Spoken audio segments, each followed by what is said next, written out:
Item 501. My learned friend. He was on his legs on last day, says that he would take more minutes. I'll start after that.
Today you're saying something?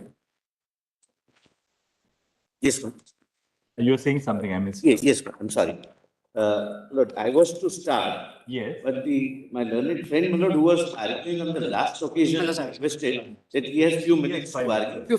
I'll argue, my lord, after he completes. Sure. Because there's one item 501.1 as well, Milots. I would like to address just for 5 minutes because that arises out of section 9, Milots, not under 11 and 8.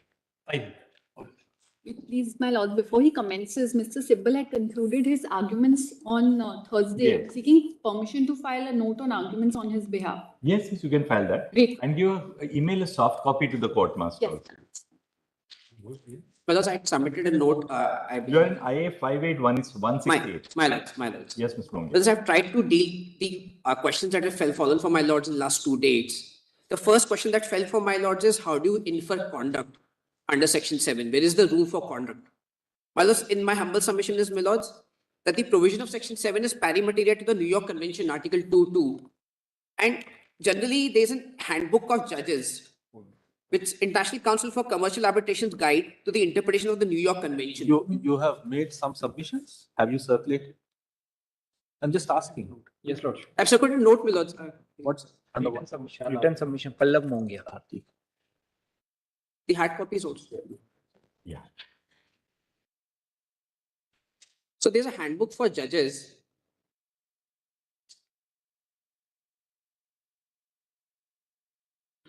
Yes. My lords have it, my lords? Which contains a checklist setting out the questions to be answered and the steps to be followed by courts when applying the New York Convention. In relation to Article 2.2, it lays down the following. Is the arbitration agreement evidenced in writing? Examples is the... Mr. Babu, Sorry. you are reading from where I'm not got it. It's your compilation on behalf of the intervener? Yes. My lords, there's a compilation also. I've put the entire... Just submit. All right. Just to save time, I was reading from the note only which I've extracted. The relevant portion I've extracted. Just a minute. He is Sanjay Ghosh. Written submission. Yes, Lord. IA 58168. Got it. Mila ko? Mila. It's in.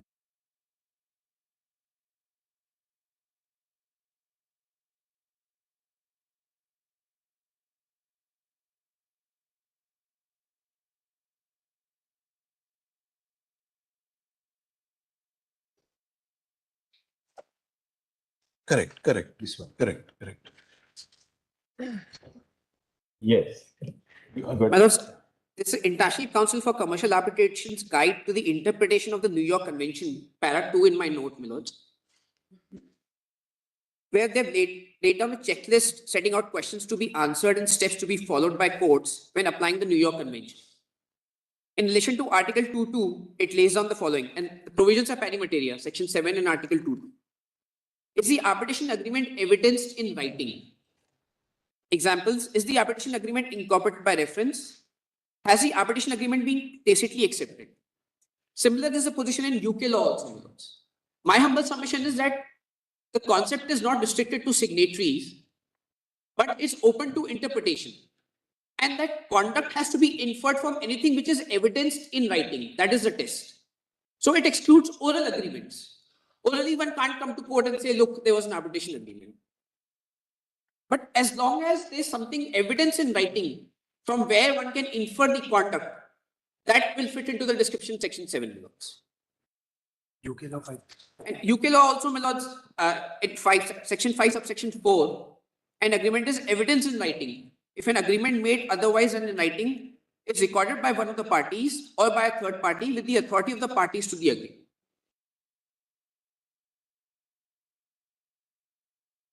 So oral agreements are barred, but anything evidence in writing should be enough to infer the conduct of the parties. Right. And there are two instances where my lords have given liberal interpretation to the arbitration agreements. One is a Trimex judgment, which I've quoted here. Second is one Govind Rubber. It's of 2005. I'll just read the relevant parameters. It's very useful. Perusal of the aforementioned provisions would show that in order to constitute an arbitration agreement, it need not be signed by all the parties. Section 7.3 of the Act provides that the arbitration agreement shall be in writing, which is mandatory requirement. 7.4 states that the arbitration agreement shall be in writing if it is a document signed by all the parties. But the perusal of clauses B and C of section 7.4 would show that the written document which may not be signed by parties, even then it can be arbitration agreement. 7.4b provides that the arbitration agreement can be cut out from an exchange of letters, telex, telegrams, or other means of telecommunications which provide a record of the agreement. So that's how the expression record of the agreement has been interpreted. It's akin to evidence and writing. That's my humble submission.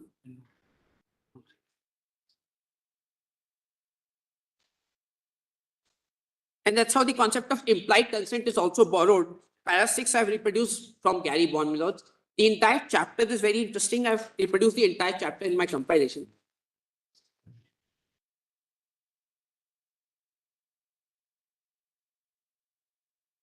Coming to section 8 Milots, interpretation of section 8. But one of the main arguments that was made under section 8 was that there's no power vested in court under equity, and therefore equitable principles cannot apply. My response to the same is that these arguments come forth when the judicial fora or the courts are creation of that very statute. So they are bound by the powers given in that statute. But this is a case where courts are not creation of the statute or judicial authorities. They're already pre-existing under some provision. They have inherent powers. This act just gives an additional charge to those courts and say, look, you can exercise these powers also. For example, the arbitration tribunal's powers are restricted. And where they wanted arbitration tribunal not to apply principles of equity, they have mentioned so in section 28.2. I have not reproduced the provision, but 28.2 clearly states that arbitration tribunal will apply principles of equity only when the parties agree so. So no such exclusion is made in section 8 Milots.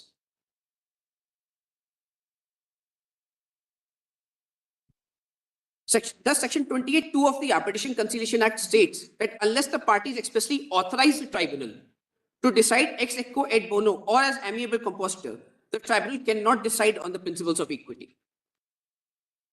Alternatively, my lords, my submission is that the application of principles like lifting of the corporate veil or third parties or looking at the intent is not a concept of power. It is a concept of application of legal principle. Okay. For example, the lifting of the corporate veil, it's not a power vested in any particular statute like Companies Act, etc. But courts, while interpreting various statutes, resolving disputes which come before them, they apply the principles of corporate veil. For example, the Constitution Bench judgment of LIC versus escorts. I have reproduced in para 3, B3 Milots, page 4 of my submission.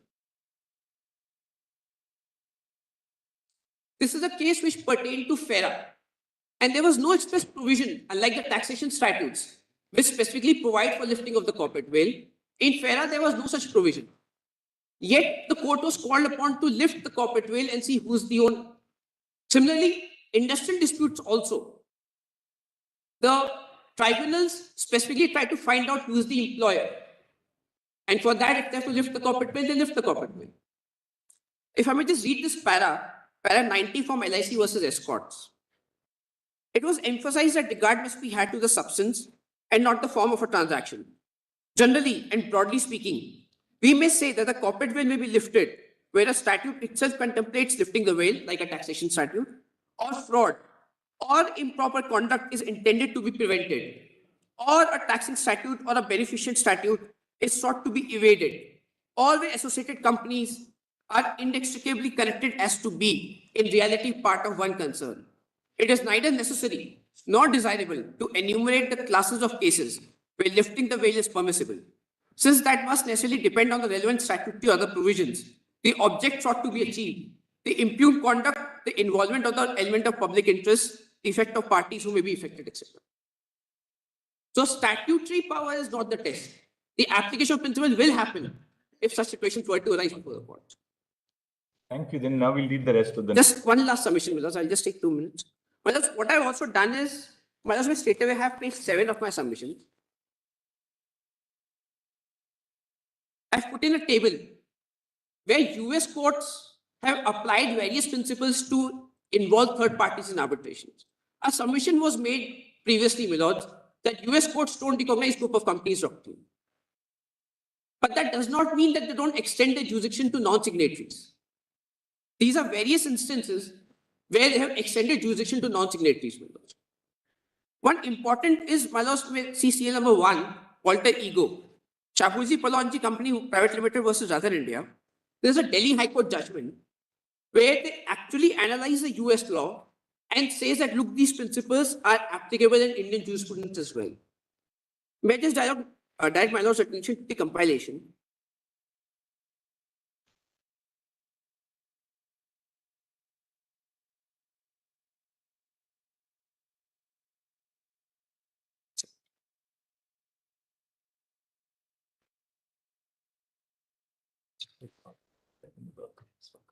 Once may have page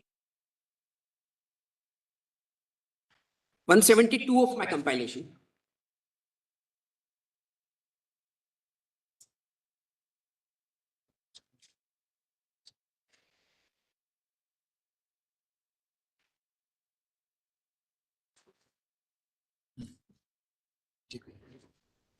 Just may have straight away para 24 and 25 on page 178.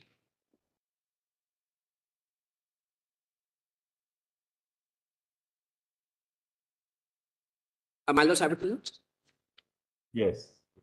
He first quotes Gary Bond. According to Gary Bond, the principal legal basis for holding that the non-signatory be bound by an arbitration agreement is to include both purely consensual theories, example, agency, assumption, assignment, and non-consensual theories, example, estoppel, alter ego. In several cases, implied consent is used as a basis to hold that non-signatories are bound by the arbitration agreement. It is well settled that in cases where the signatory is an agent of the principal can be compelled to arbitrate, even though it is not a party to the agreement. This rests on the principle that the arbitration agreement may not have been signed by non-signatories, but was executed on its behalf. This principle is applied essentially in cases where agent-principal relationship is established between the signatory and the non-signatory, and it is established that the signatories had acted under authority of the principal.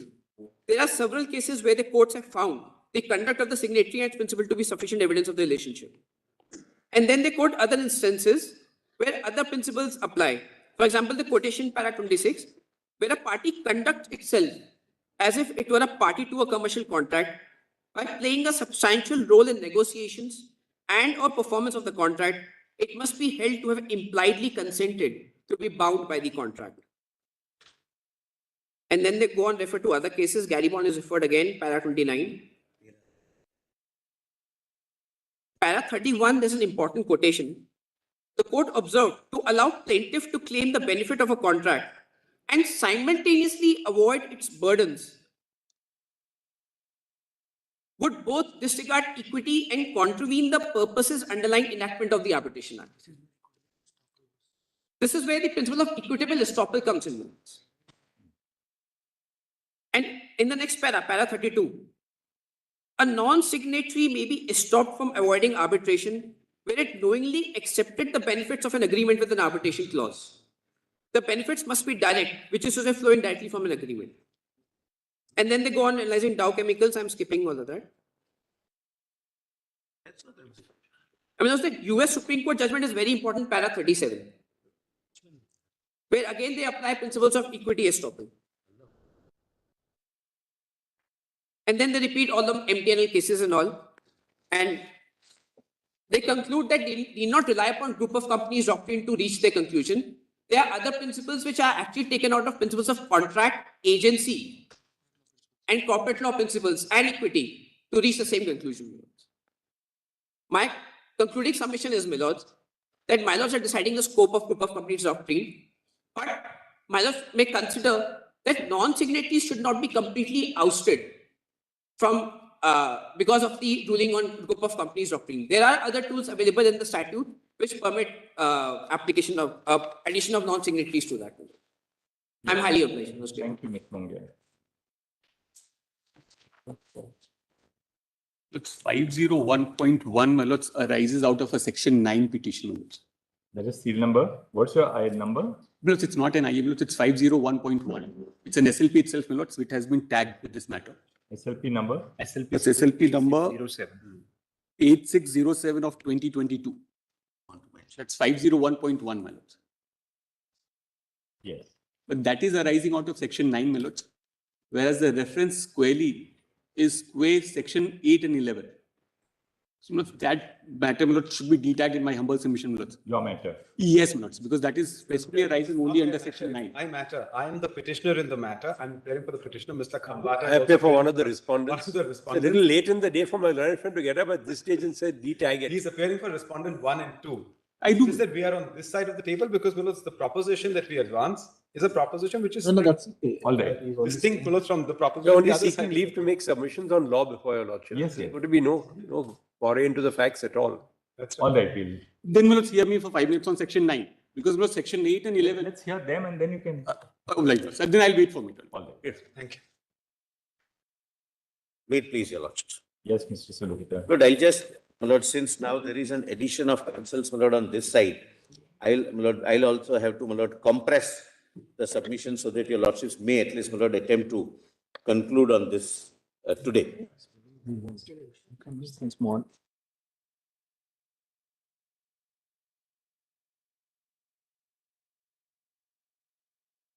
Finalize that late night, my lord. Why don't you mail it to us? Mail it to the court master first, or do you need to mail it to the court master? Immediately mail it to us. I'll immediately do. I drop it in. Lord, I'll just, Lord, give 6 propositions. Lord, I am appearing for the Union of India. I am indeed grateful that your lordships allowed me, my lord, though I am not a party. But your lordships have 2 extreme positions. One saying that it applies completely, and one saying that it can never apply. And there is an exclusionary exclusionary statutory mechanism. That's one side of the argument. Lord, my argument will be nuanced arguments because we want this act to become effective and functional.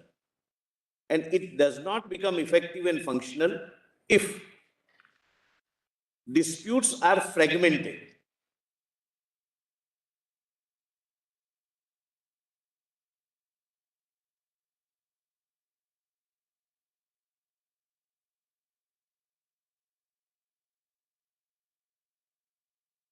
Yes. Lord, 5 points, my lord. I'll just very briefly take your lordships to the history as to how, my lord, this act came to be enacted. Because, my lord, some arguments are bound to be made. They were made on this side, will be made on that side. That some jurisdictions have accepted, some jurisdictions have not accepted this doctrine. That will be the first limb. Second limb would be that in my respectful submission, the doctrine of group of companies is intrinsically inbuilt in the statute itself. And I'll attempt to show that. There is no exclusion in the statute. There is no exclusion of this doctrine. It is there. Third, Sorry, what is the first point? Lord, first was a general history, my lord, Yes. because that would give your lordships, my lord, assistance as to how to interpret, my lord, our statutory mechanism in arbitration. All right. Second would be, my lord, that doctrine, group of companies doctrine is intrinsically inbuilt in the statute itself.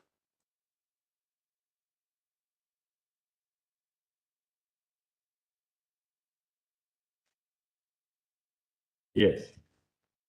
Third, presuming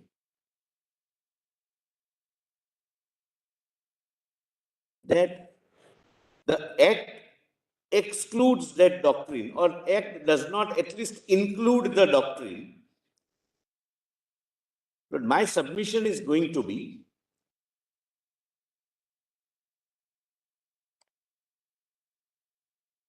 that doctrinal approach, your lordships have always evolved.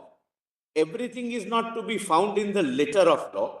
Your lordships infuse blood and soul by developing doctrines for interpretation of the statute as it stands. And that's how, my lord, the law evolves.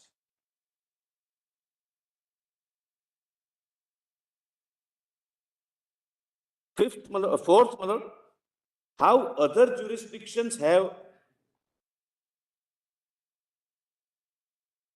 treated doctrine of group of companies and what are the parameters, what are the contours they have relied upon.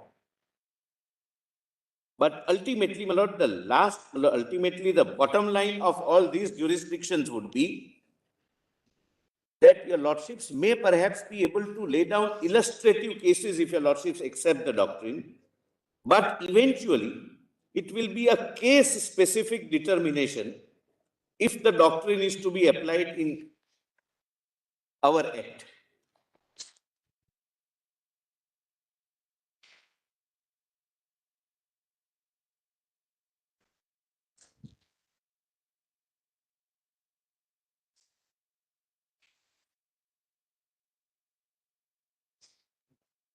And last, Lord, what would be the, if your lordship is subject to what your lordship ultimately decides, whether the doctrine applies in our Indian scheme of statute or does not apply, but if it applies, what would be the contours of the court's jurisdiction under Section 8 and the jurisdiction of my lord the Chief Justice or his lordship's designate under Section 11, subsection 6?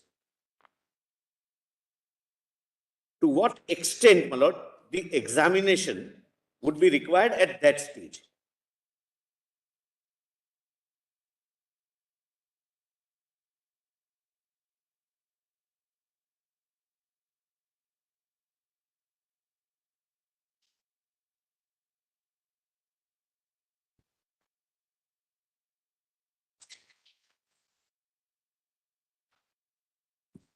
Yes.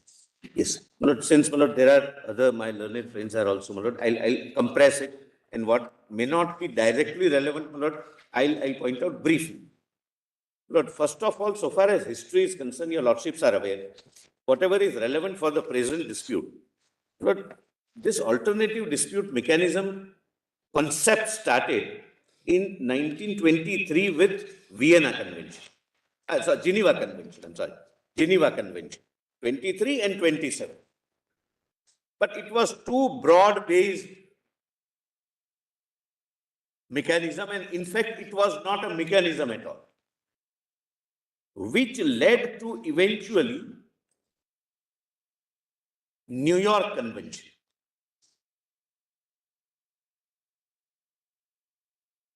The New York Convention essentially dealt with enforcement of foreign awards. There was no mechanism provided as to how to arbitrate. What are the powers of the arbitrator? What are the rights and responsibilities of the parties? What will be the substantive law? What will be the procedural law? What will be the curial law, etc. Nothing was, my lord, in New York Convention earmarked, but 172 states, my lord, in the context of international law, 172 countries adopted the New York Convention.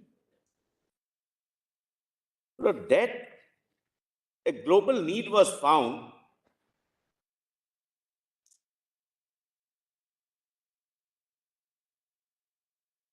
that there has to be a model infrastructure which can be adopted by the states and which can become their respective domestic statutory law.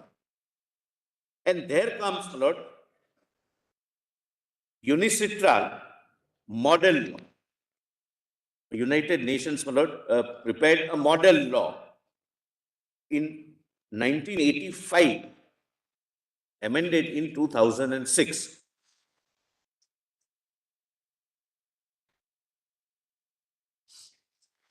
So there are 82 countries which have adopted the model laws, including India.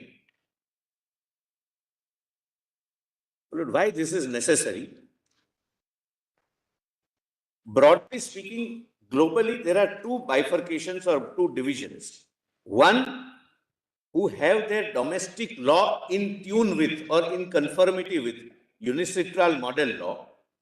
They are broadly referred to as model law countries. And others, they go by their own domestic law.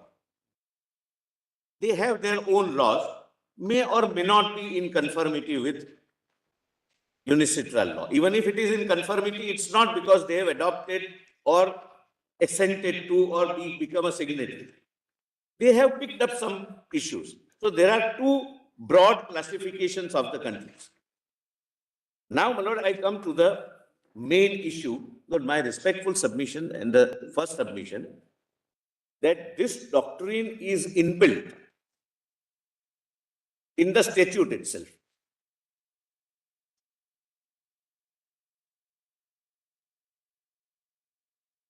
And there is no exclusion, my lord, as argued. Lord, if I am right in reading the provision the way I read, then, my lord, we need not find anywhere else any provision for exclusion or inclusion. It is included, impliedly, intrinsically.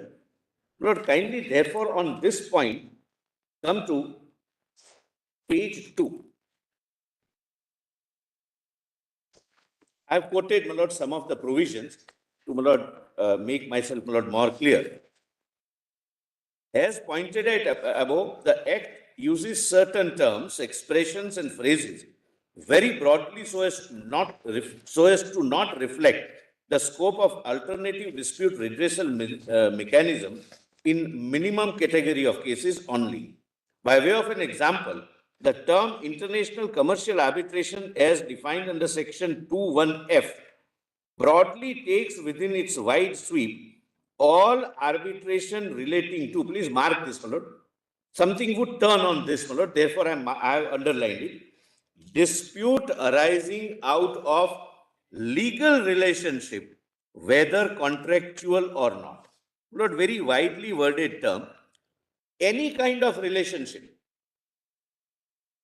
if it gives rise to or give birth to a legal relationship, and irrespective whether it is contractually incorporated or not, it would become a subject matter of international commercial arbitration.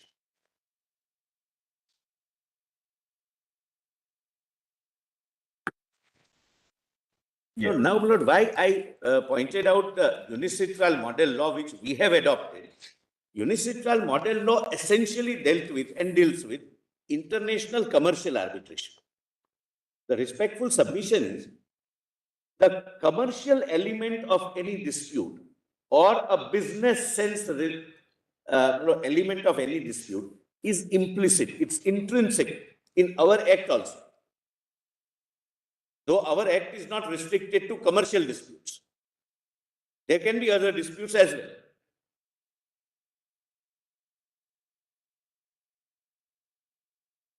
Now, please come to para 6. Coming to domestic arbitration, also it is clear that the group of company doctrine has remained inbuilt in the scheme of the Act before and after Law Commission's report number 246 and the amendment made in the year 2015 based thereon. Firstly, the term arbitration agreement is consciously not defined either under Section 2 or elsewhere so as to include only an agreement in conventional sense of the term as used in Indian Contract Act or elsewhere.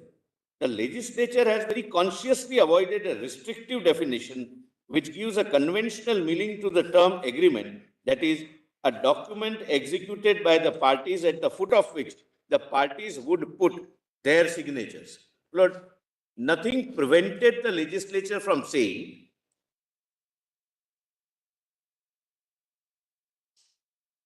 that arbitration agreement would be between parties who will be the signatories to the arbitration agreement.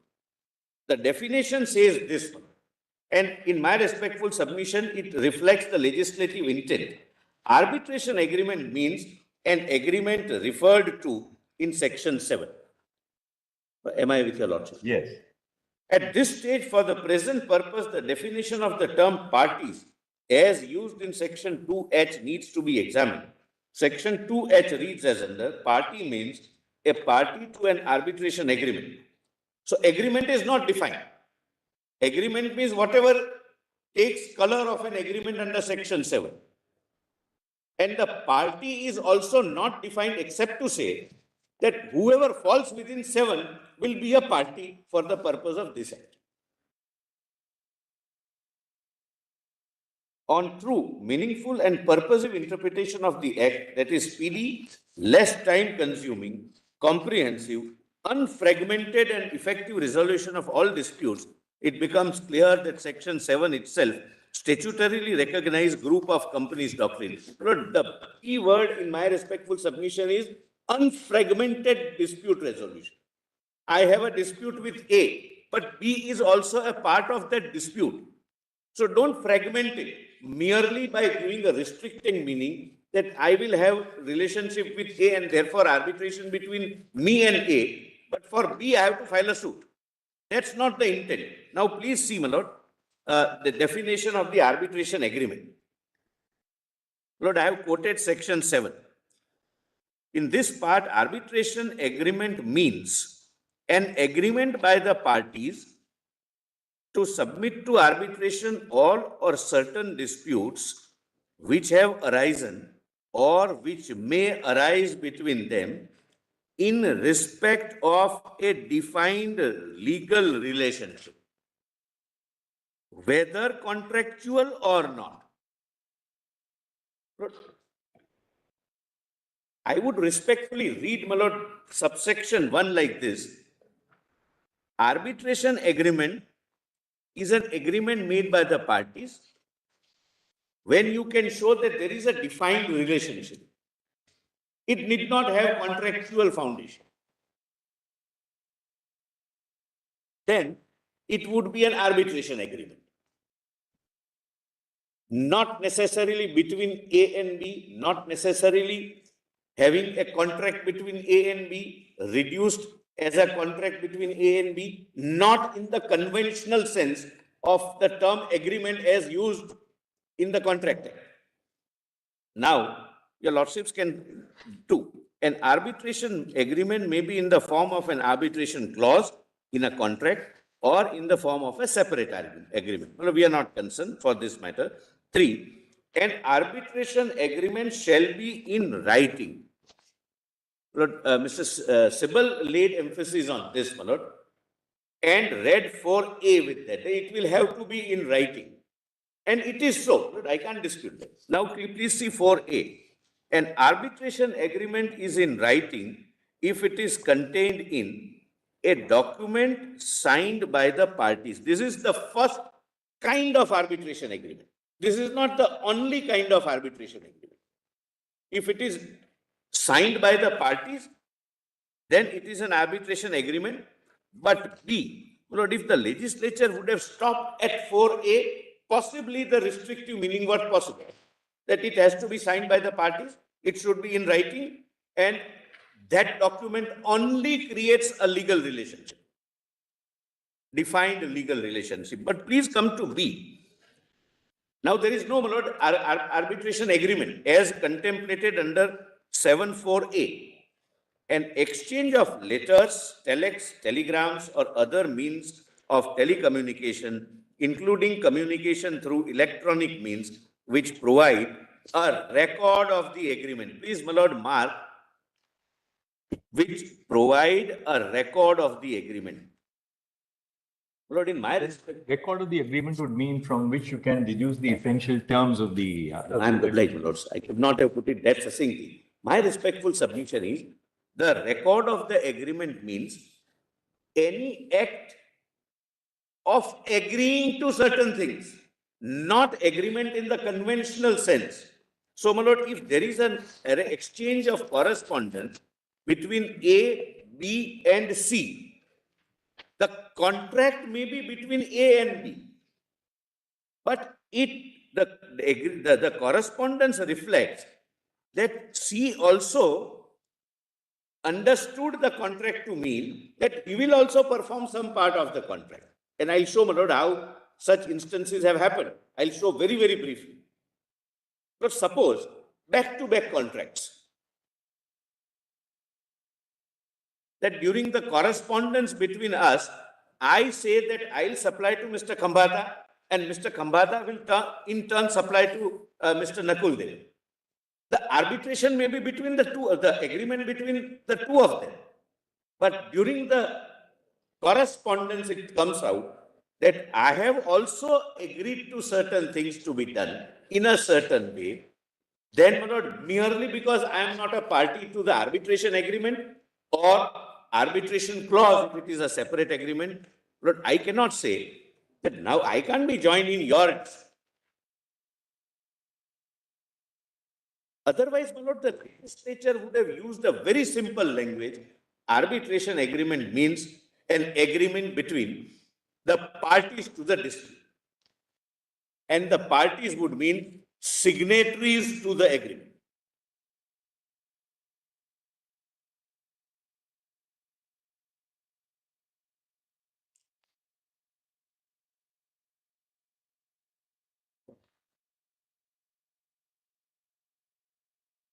Yes.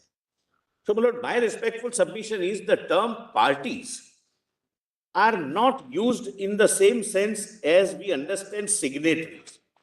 You can be a party without being a signatory to an arbitration agreement or a substantive agreement which contains an arbitration clause.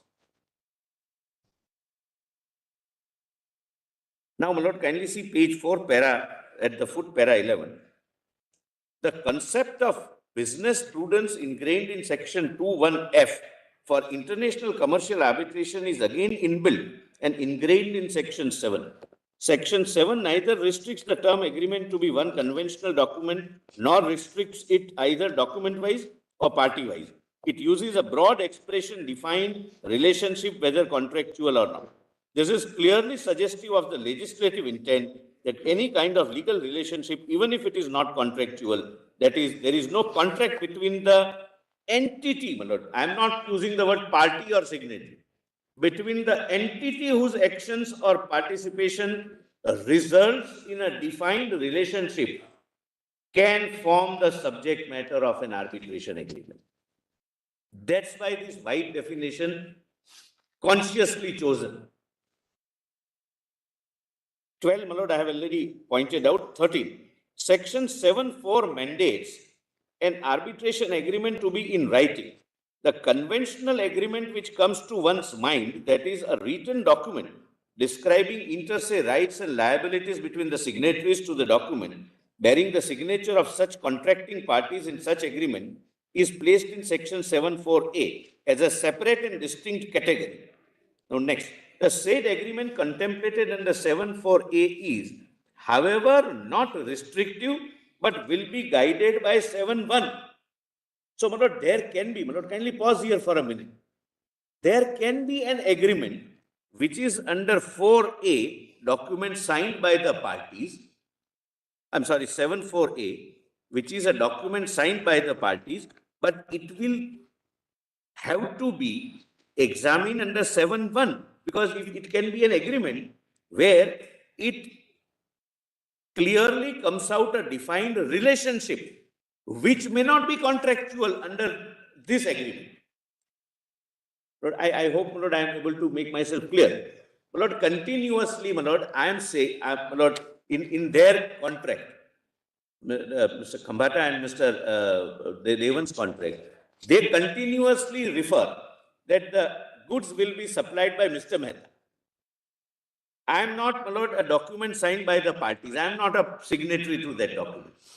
But from the document, it emerges that there is a defined legal relationship emerging from that document. Like, for example, there are certain obligations incorporated by reference. They can say, Mr. Khambata can say that I'll supply goods to Mr. Devan, but we have a separate agreement dated so-and-so, registered at so-and-so with Mr. Mehta, and he has agreed thereby that he would supply the similar goods to me, which I will supply to him. So You may not have bargained for a contractual relationship between you and Mr. Diwan, in your example. Yes. Unless there is a tacit acceptance by you of the obligation which Mr. Khambata has assumed to supply goods to Mr. Diwan, you would not be liable. No, Merely because, say, suppose, for instance, you are the foreign collaborator of Mr. Khambata's client. All right, that you are the person who has prepared the software, or you have prepared the service agreement, the license agreement. You are the real originator of it all. Unless there is something to indicate that, look, you have assumed the obligation, or that you stand behind the obligation which Mr. Khambata has assumed to. I vouch. That is why I emphasize it must emerge a defined legal relationship with respect to the dispute. I'll just give an example, simpler example. Look, Tata Steel is a Tata group of companies. Yes. Tata Motors is a Tata group of companies. Suppose Tata Motors enters into an agreement with me for buying certain products, tires, machinery, etc., etc., and there is a dispute between the two of us. I can't involve Tata Steel saying that it's a group of companies. If he is unable to pay, you pay. But if there is a defined legal relationship with third person, and that is how, my lord, the courts have construed, defined legal relationships are presumed under various doctrines which your lordships have evolved in other jurisdictions also. Back-to-back contract is one such thing. It would be a fact-specific determination. Right. There would not be any, my lord, straight-jacket answer. But the point I am respectfully urging for your lordship's consideration is there is no exclusion. In fact, Section 7 incorporates group of company doctrines by not restricting it to mere parties to the agreement, except in 4.1a, 7.4a, but it restricts even correspondence. There can be a correspondence that, all right, we supply, they supply, etc., etc. Lord, now kindly come to page 10. It is thus clear that even if there is a contractual document in existence between party A and B, as contemplated under section 7.4, I'm sorry, page 6, Page 6, yeah. Page 6. It is thus clear that even if there is a contractual document in existence between party A and party B, as contemplated under section 7.4a, if both of them have a defined legal relationship with entity C or D, qua the dispute, not, my lord, some other relationship. I am now, my lord, restricting to give a purposive meaning, my lord, and to ensure that it doesn't become an unruly horse where anybody and everybody is included. Qua the dispute, an arbitration would take place amongst A, B, C, and D, irrespective of as to whether A, B, C, or D are contractually connected with each other, or irrespective of whether C or D are signatories to the document contemplated under section 7.4a. Well, this is the crux. So parties are not to be read as synonymous of signatories, and the existence of a defined legal relationship can be inferred from the correspondence also. Lord, kindly come to, ignore 14, come to 15. Lord. Section 7.4b, however, makes above referred legislative intent more clear. It specifically does away with mandatory existence of a conventional document only to be regarded as an arbitration agreement. Under the scheme of 2H and 7, even exchange of letters, telex, so and so, is an arbitration agreement if it provides record of agreement based upon a legal relationship. Now, my lord, next is relevant, as my lord very succinctly, my lord, fell from my lord the Chief Justice of India, the subpara.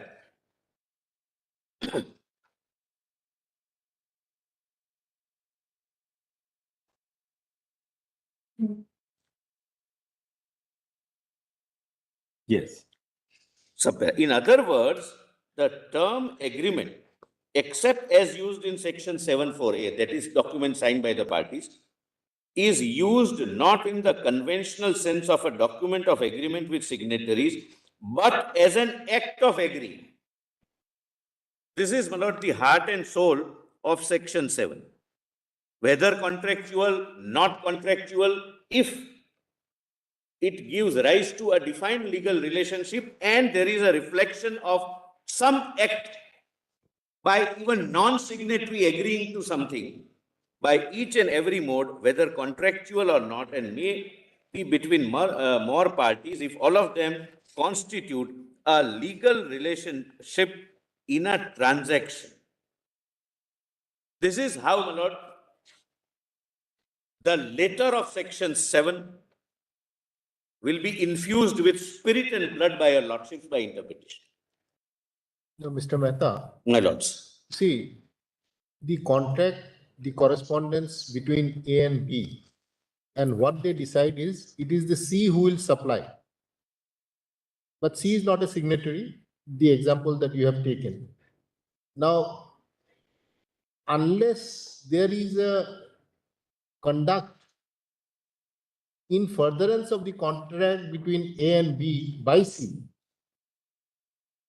you can't rope in C. There has to be a conduct. Your lordships are right. And the conduct is in furtherance of the contract between A and B, although C is not a signatory. So therefore, just the correspondence between A and B will not drag in C under the group of... I bow down. Your lordships are right. My lord, the example which I would wish to give to buttress my argument would be this. What is essential is something should emerge to be a defined legal relationship. Number one. Number two, it need not be a document signed by two parties as an agreement. It can be exchange of letters. Now, in the same example which my lords were pleased to give, Lord, suppose there is a correspondence between A, B, C, A to C, C to B, B to A, and if it can be found out that because of this correspondence, though the arbitration clause is only between A and B, but C has also participated. He was a part of the negotiation process. He also given certain assurances, etc. Then C cannot say that I am not a signatory to the contract between A and B, and therefore I cannot be a part. Therefore, in this example, really speaking, there's a predefined relationship, pre-existing relationship between A and C when A agreed to... Or B and C for that matter. Yeah.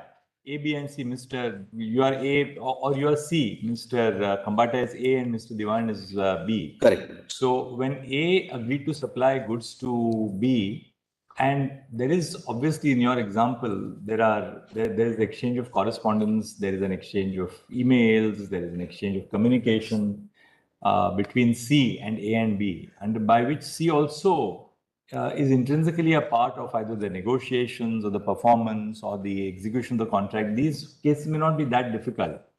Question will arise where C has completely stood separately and away from the contract. Bystander. He's a bystander. But there is a pre-existing relationship between A and C, which is, which is what you, I'll just go back to your, the way you have formulated it at page 7. An agreement, arbitration agreement as understood under the Act is not a conventional agreement only. Fair enough. An arbitration agreement can take place whenever certain disputes arise among entities when such entities have a defined legal relationship. That exists is must. That is your relationship with C's relationship with A. Then C. No, with the dispute. With the dispute. No, exist not with the parties. Existence of a defined legal relationship with the dispute. With the dispute. Qua the contract, I would say, qua the contract. we'll add in B then, have a defined legal relationship with the dispute or the contract. Or contract. I may not be a signatory to the contract, but I have from the exchange of correspondence by some action. For example, my lord. So long as we say quay the contract, I think then it becomes a little more structured. Yes. Once we add quay the contract. Correct, my lord. For example, there is a tender floated by Mr. Diwan, and my learned friend Mr. Khambata is participating, where there is a requirement that some company having more than 500 crores turnover will stand as a guarantor so that he can supply the goods to him. I am that company. I stand as a guarantor, and there is an exchange of correspondence. Then it will be, my lord, a fact-specific determination. But I cannot say that because I am not a signatory to your contract, I am out of it.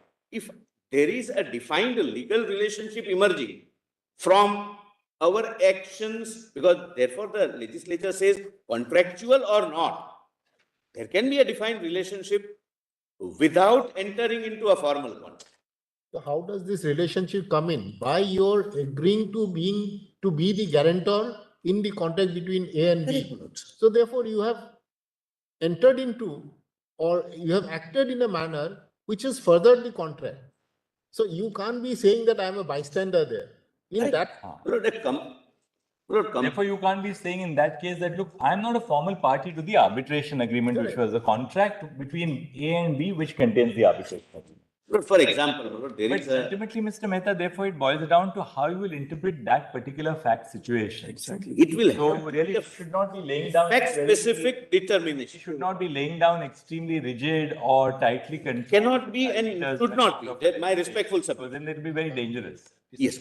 Well, that cannot be, and that's what I have said, that it will have to be a fact-specific determination. Suppose a Chinese company has a local Indian company as its subsidiary and is entering into contract with local Indian other companies or other individuals, and the Chinese company agree that yes, we are behind it, we are a financially sound company, you can enter into this relationship, and there is an exchange of correspondence, which gives rise to a defined legal relationship. Its relationship is not that of a mortgage, that of a guarantor. The legislature doesn't use a particular kind of defined legal relationship. Any defined legal relationship, whether contractual or not. Contractual or not. So that's my respectful submission. Lord, para 18, Lord, your lordships need not read, I'll just orally point out. Your lordships were shown that what would be examples of non-contractual legal relationships? My lord, non-contractual, I have given, my lord, some of the examples. There are several theories, my lord, which have emerged in other jurisdictions. My lord, for example, back-to-back contracts. My lord, they have a contract. They have to have a contract. I am not a signatory. I am not bound by any defined legal relationship. But I have a back-to-back contract with him. And the facts suggest that I'll supply to him, which he will in turn supply to. So technically, there is no contractual relationship so far as I am concerned.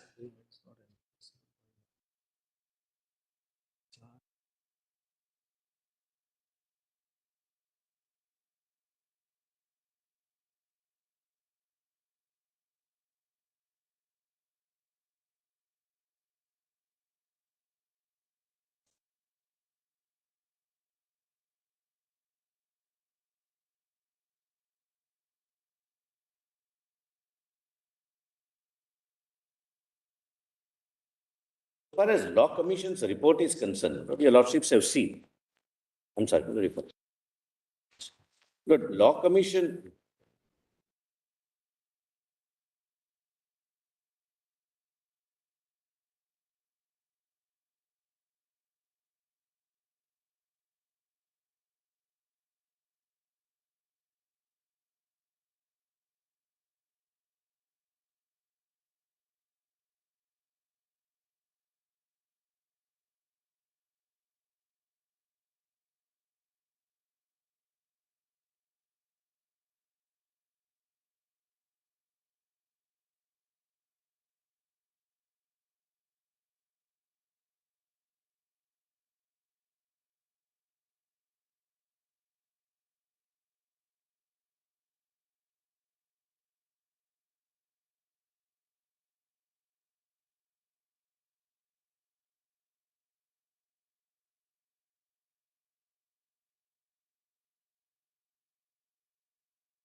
B and A materializes and B ultimately supplies the goods to C. Transaction, C is not at all aware what is going on between. One fine day, problems crop up. What do you intend to do? B says, I have taken up the issue with A.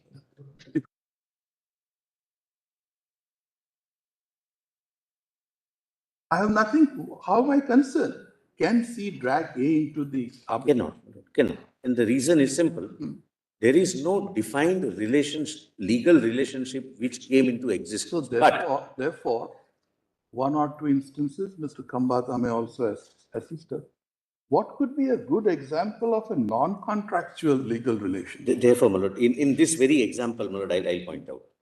C wants some goods, my lord, and he believes that B will be able to supply it. Now, there is an exchange of correspondence between them that I want this description of goods. You may develop it a little that in this confusion, there may be some correspondence between A and C at a later point. Exactly, I'm coming to that. Perhaps C may be able to drag A.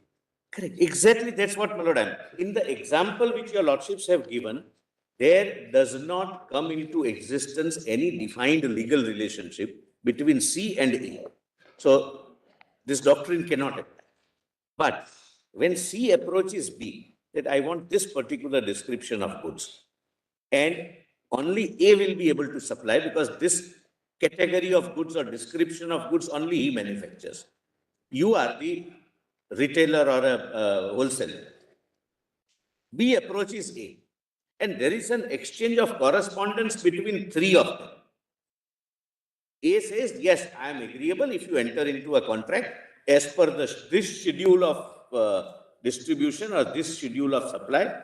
I will be able to supply every month 300 units, and I assure C that I'll supply it to B. Whatever is your financial arrangement, you have your financial arrangement. I can only say that I'll be able to supply. Now, a defined legal relationship comes into existence. He is not just a bystander, as my Lord Justice Roy, my Lord, very rightly, my Lord, coins the word.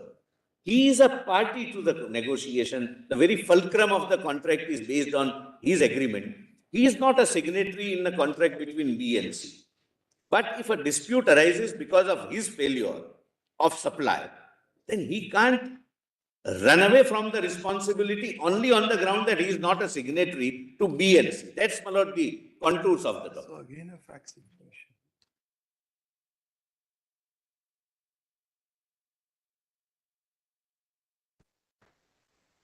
It will be very dangerous to set out all the circumstances. It should not be. In fact, should not. The constitution bench should not even attempt to do No. because we must respect the wisdom of the courts concerned. Fact situation might differ. Particularly in commercial matters, you must leave a certain degree of flexibility for courts to, there are two or three things, my lord, why in my modulate their decisions based on the situation, unless there's something really positively erroneous in the doctrine. Because ultimately you have to evolve the doctrine based on, the facts as they will emerge before succeeding benches. Therefore, my ultimate, the fulcrum of my argument is that your lordships would decide whether this doctrine is excluded from Indian law, and if not, whether the doctrine is applicable, and the fact situation in each case to be decided, my lord, either at the stage of section 8 or at the stage of section 11 or maybe at the stage of section 16. Somebody may raise a dispute, my lord. Section 11 comes when there is no agreement between the parties and we have to approach the Honorable Chief Justice or his lordship's designate. But suppose there is a dispute between the two of us, we jointly go before an arbitral tribunal, joining C also. He can raise all these issues. Actually, Mr. Solicitor, the last few words of section 7.1, which may have arisen or which may arise between them in respect of a defined legal relationship, whether contractual or not. These words define what is the origin of the dispute. or what is the source of the dispute? The dispute, there has to be an arbitration agreement. An arbitration agreement is an agreement to submit disputes which have already arisen or which may arise in future. There's no dispute today, or which may arise in future. But existence of relationship. But which may arise between them and in respect of a defined legal relationship, whether contractual or not. So these words, in respect of a defined legal relationship, whether contractual or not, refer to the source of dispute or source the of contract. The dispute must arise either through a contract, or it may arise through a legal relationship other than a contract. Yeah. So, for instance, I'll give you an example. It may sound a little, I just concocted it here. Suppose a builder has a large tract of land. He carves out plots and assigns plot A to A, plot B to B, plot C to C, plot D to D, plot E to E. Now, there is no contractual relationship between A, B, C, D, and E. Correct. Right? Complete bystanders. The contractual relationship is only between the builder and A, the builder and B, the builder and C. But suppose in future a dispute arises between the individual purchasers over the sharing of common amenities, or the sharing of a common source of water, or a green area, so on and so forth. There might be then an arbitration agreement which says that any dispute between them, A, B, C, D, and E, will be arbitrable.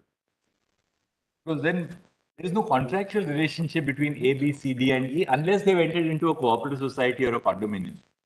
But by virtue of the fact that they are neighbors, there is an element of a legal relationship, what you shall do and what you will not do to a neighbor.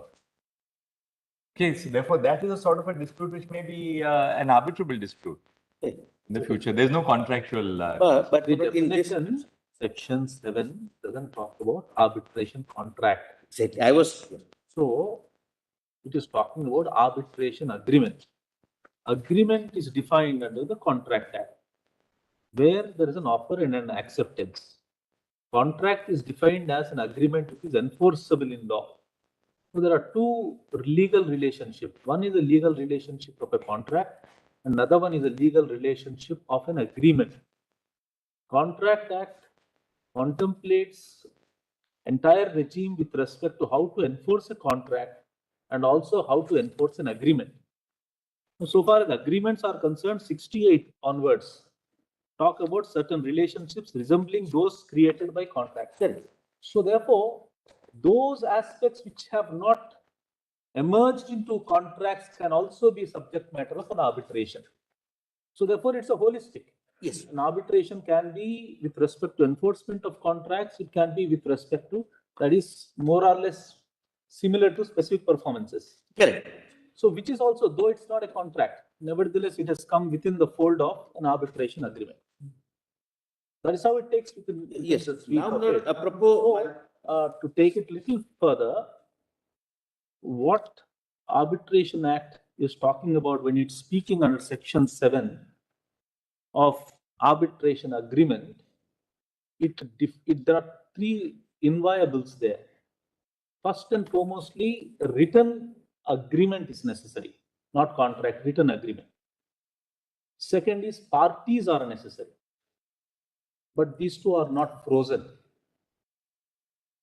4B gives meaning to it, saying parties as well as legal relationship is inferable from what is defined as the record of agreement. So not we have agreement in writing, but record. What the court does is, court has in every case look into the existence of parties. That's also inferable from the record of agreement. Court will also have to see the legal relationship, which is also inferable from the record of agreement. So we will have actually a written agreement, not in terms specified as A and act B. of agreeing. A and B, but whether A, B, C, or D are inferable from the record of the agreement. And similarly, the relationship is also inferable from the record of agreement. So really speaking, coming to the question, what is What the are we Constitution deciding? bench supposed to do? It's already there. Why this But reference? the argument was We can that perhaps the discharge the doctrine, reference. the argument was that there is an exclusion of the doctrine. There's no There specific is the subject to judgment hearing, which is Mr. Rai. staring in our face. Lord, another thing. Lord, There's no apropos, my specific lord, exclusion, as you rightly said. Lord, apropos, my lord, Justice, my lord. I'll give you another example of a legal relationship which was not contractual, which can be subjected to arbitration. Suppose there are 5 brothers and sisters. They have a common property. They want a partition of the property. They want their shares to be identified, or the shares are given in law, but they want a division by metes and bounds. There's so many arbitrations which take place. There's no contractual relationship between the members of a family. If they are partners, there's a contractual relationship. So, Lord, because then there's a partnership. Your Lordship, sir. But if there's a non-partnership dispute between, say, members of a family, you can submit that dispute to arbitration. What is excluded, of course, is just that, just as Ravindran said, where it's, in rem, then you can't. That's correct. So you can't, it's a will. So the will operates in rem. Once will is probated, probate can't be referred to arbitration. So it's in rem. Or, that's right. Or something which is determinative of legal status, like the paternity of a child. That you can't refer to arbitration. As just Ravindran carved out, admiralty. 1, 2, 3. My lord, 3 areas are covered. Lord, now, apropos, my lord, your Lordship, my lord, the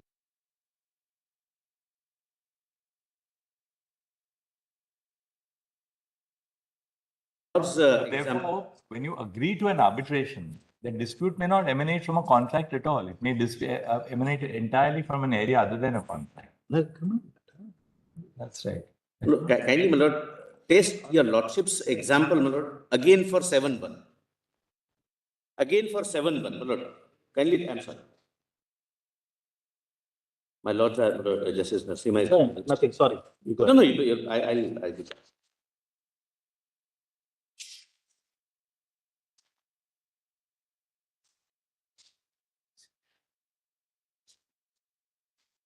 Yes, Mr. Mehta. So, yes, Lord, taking your Lordship's example, just my lord, then I'll move on to the other point. Lord, kindly see 7-1 in a scenario which, my lord, the Chief Justice of India. absolutely.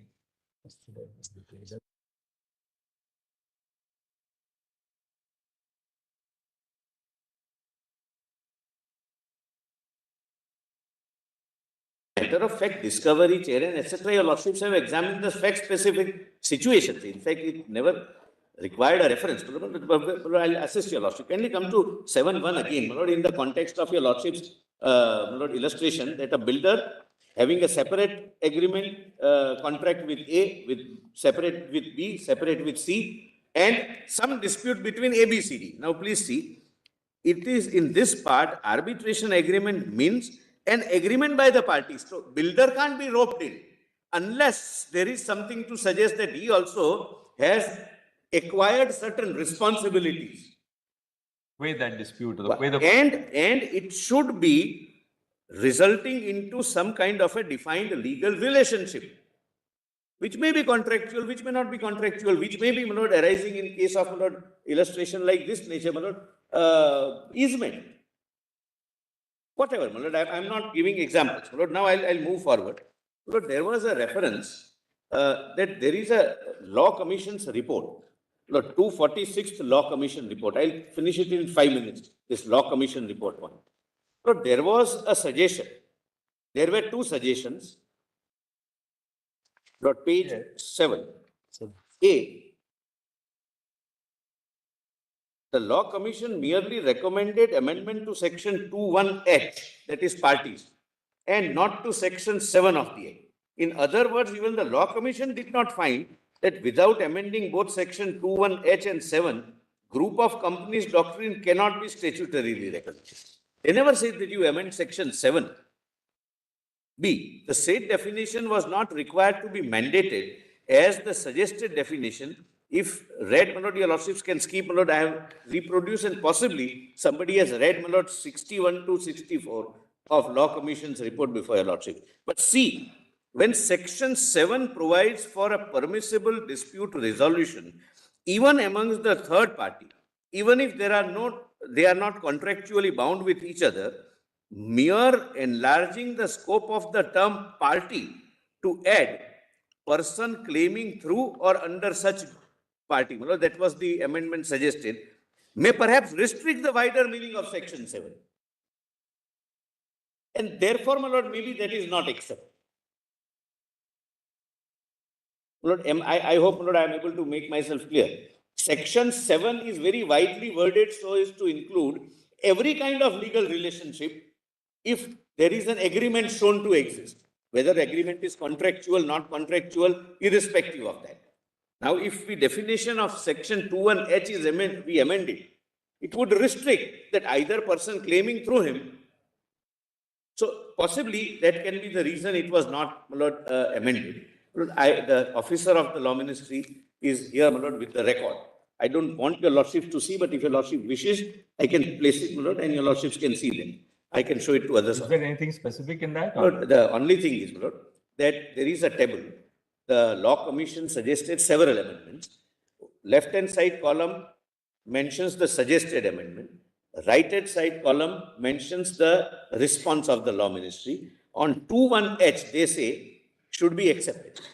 But thereafter, it never materialized when a bill was prepared, which became an act in 2015, the Amendment Act. So that is. So it was accepted in the law ministry, but it didn't materialize. And there is nothing on record we have checked up to show why that happened, whether inadvertence, a conscious decision. Gone up in the pool.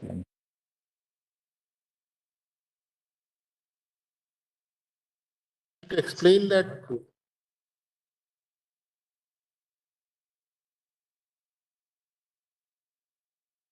restrictive meaning was avoided. Yes. They wanted to keep the expression enough to take into account all kind of possibility scenarios. As contemplated under 7.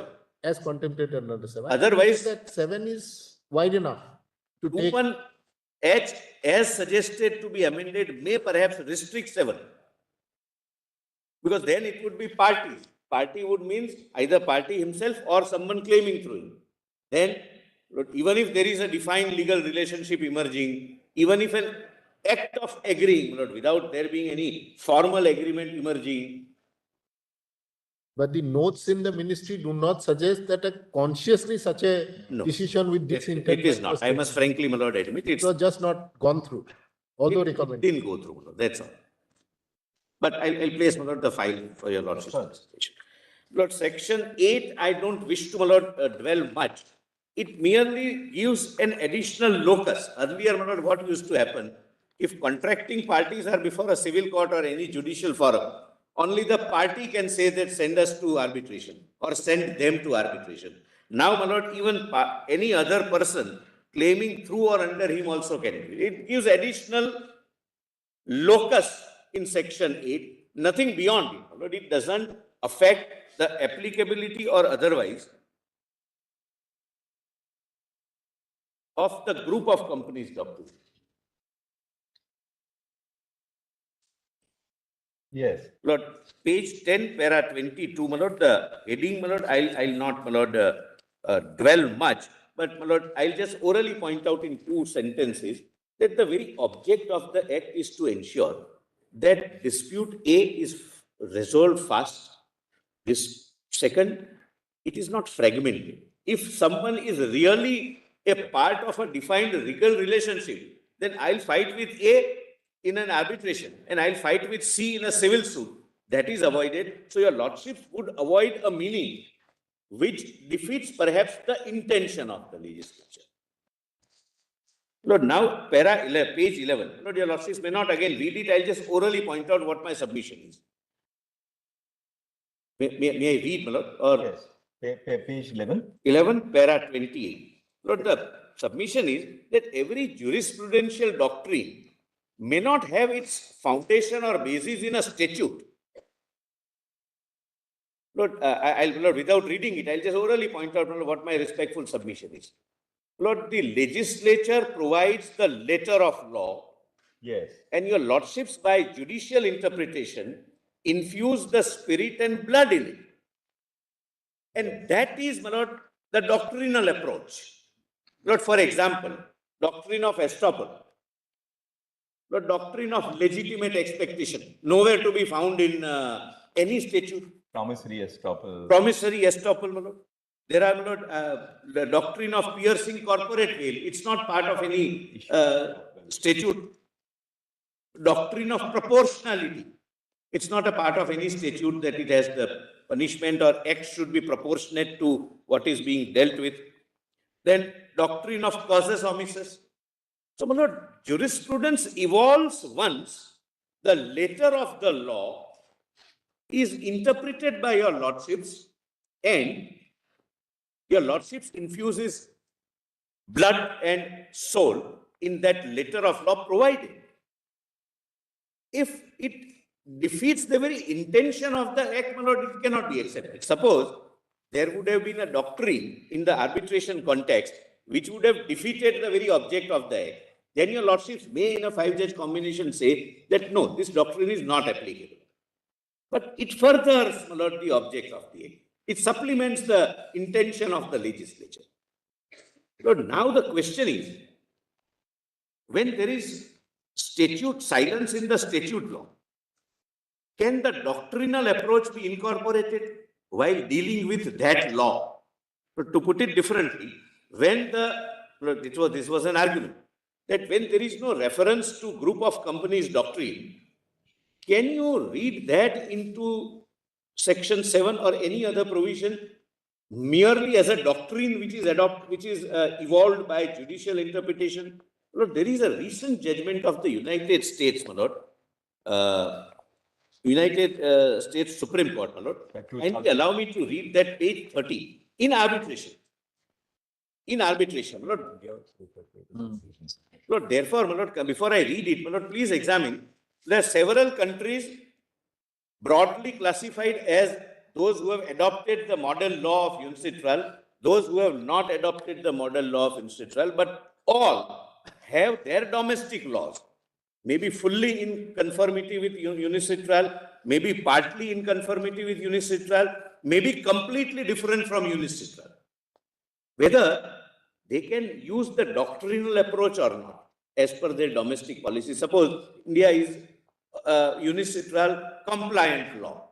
Can we not have some doctrine? Lord, that is answered by the Supreme Court of United States at page 13. Lord, the citation I have given, Lord, and I have placed, Lord, the judgment also, Lord, GE Energy Power Conversion Finance. Lord, para 13, Lord, may I read this judgment, Lord? This silence is dispositive here because nothing in the text of the convention could be read to otherwise prohibit the application of domestic equitable estoppel doctrine. Now, please mark it. Equitable estoppel doctrine is a facet of group of companies doctrine. I'll show you. Equitable estoppel doctrines.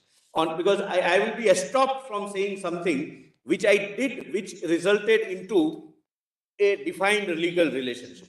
Only one article of the convention addresses arbitration agreements, Article 2, and only one provision of Article 2 addresses the enforcement of those agreements. Article 2.3, the text of Article 2.3 states that courts of a contracting state, like India, but India would be a contracting state in this context, shall refer the parties to arbitration when the parties to an action entered into a written agreement to attribute and one of the parties requests referral to arbitration. The provision, however, does not restrict contracting states from applying domestic law to refer parties to arbitration in other circumstances. That is, Article 2.3 provides that arbitration agreements must be enforced in certain circumstances, but it does not prevent the application of domestic laws that are more generous in enforcing arbitration agreements. Now, please mark this, Lord. Article 2.3, that is UNCITRAL, contains no exclusionary language. It does not state that arbitration agreements shall be enforced only in the identified circumstances.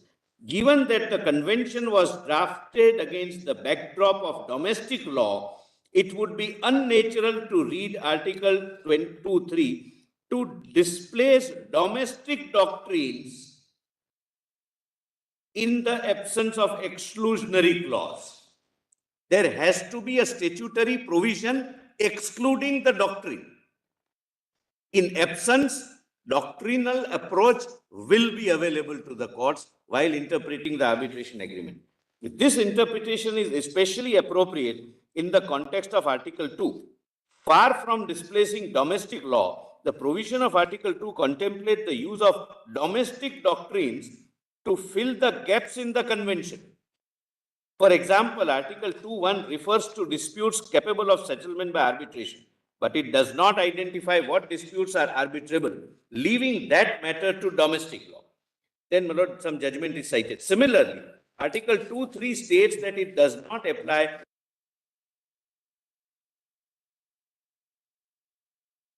fails to define those terms. Again, the convention requires courts to rely on domestic law to fill the gaps. It does not set out a comprehensive regime that displaces domestic law.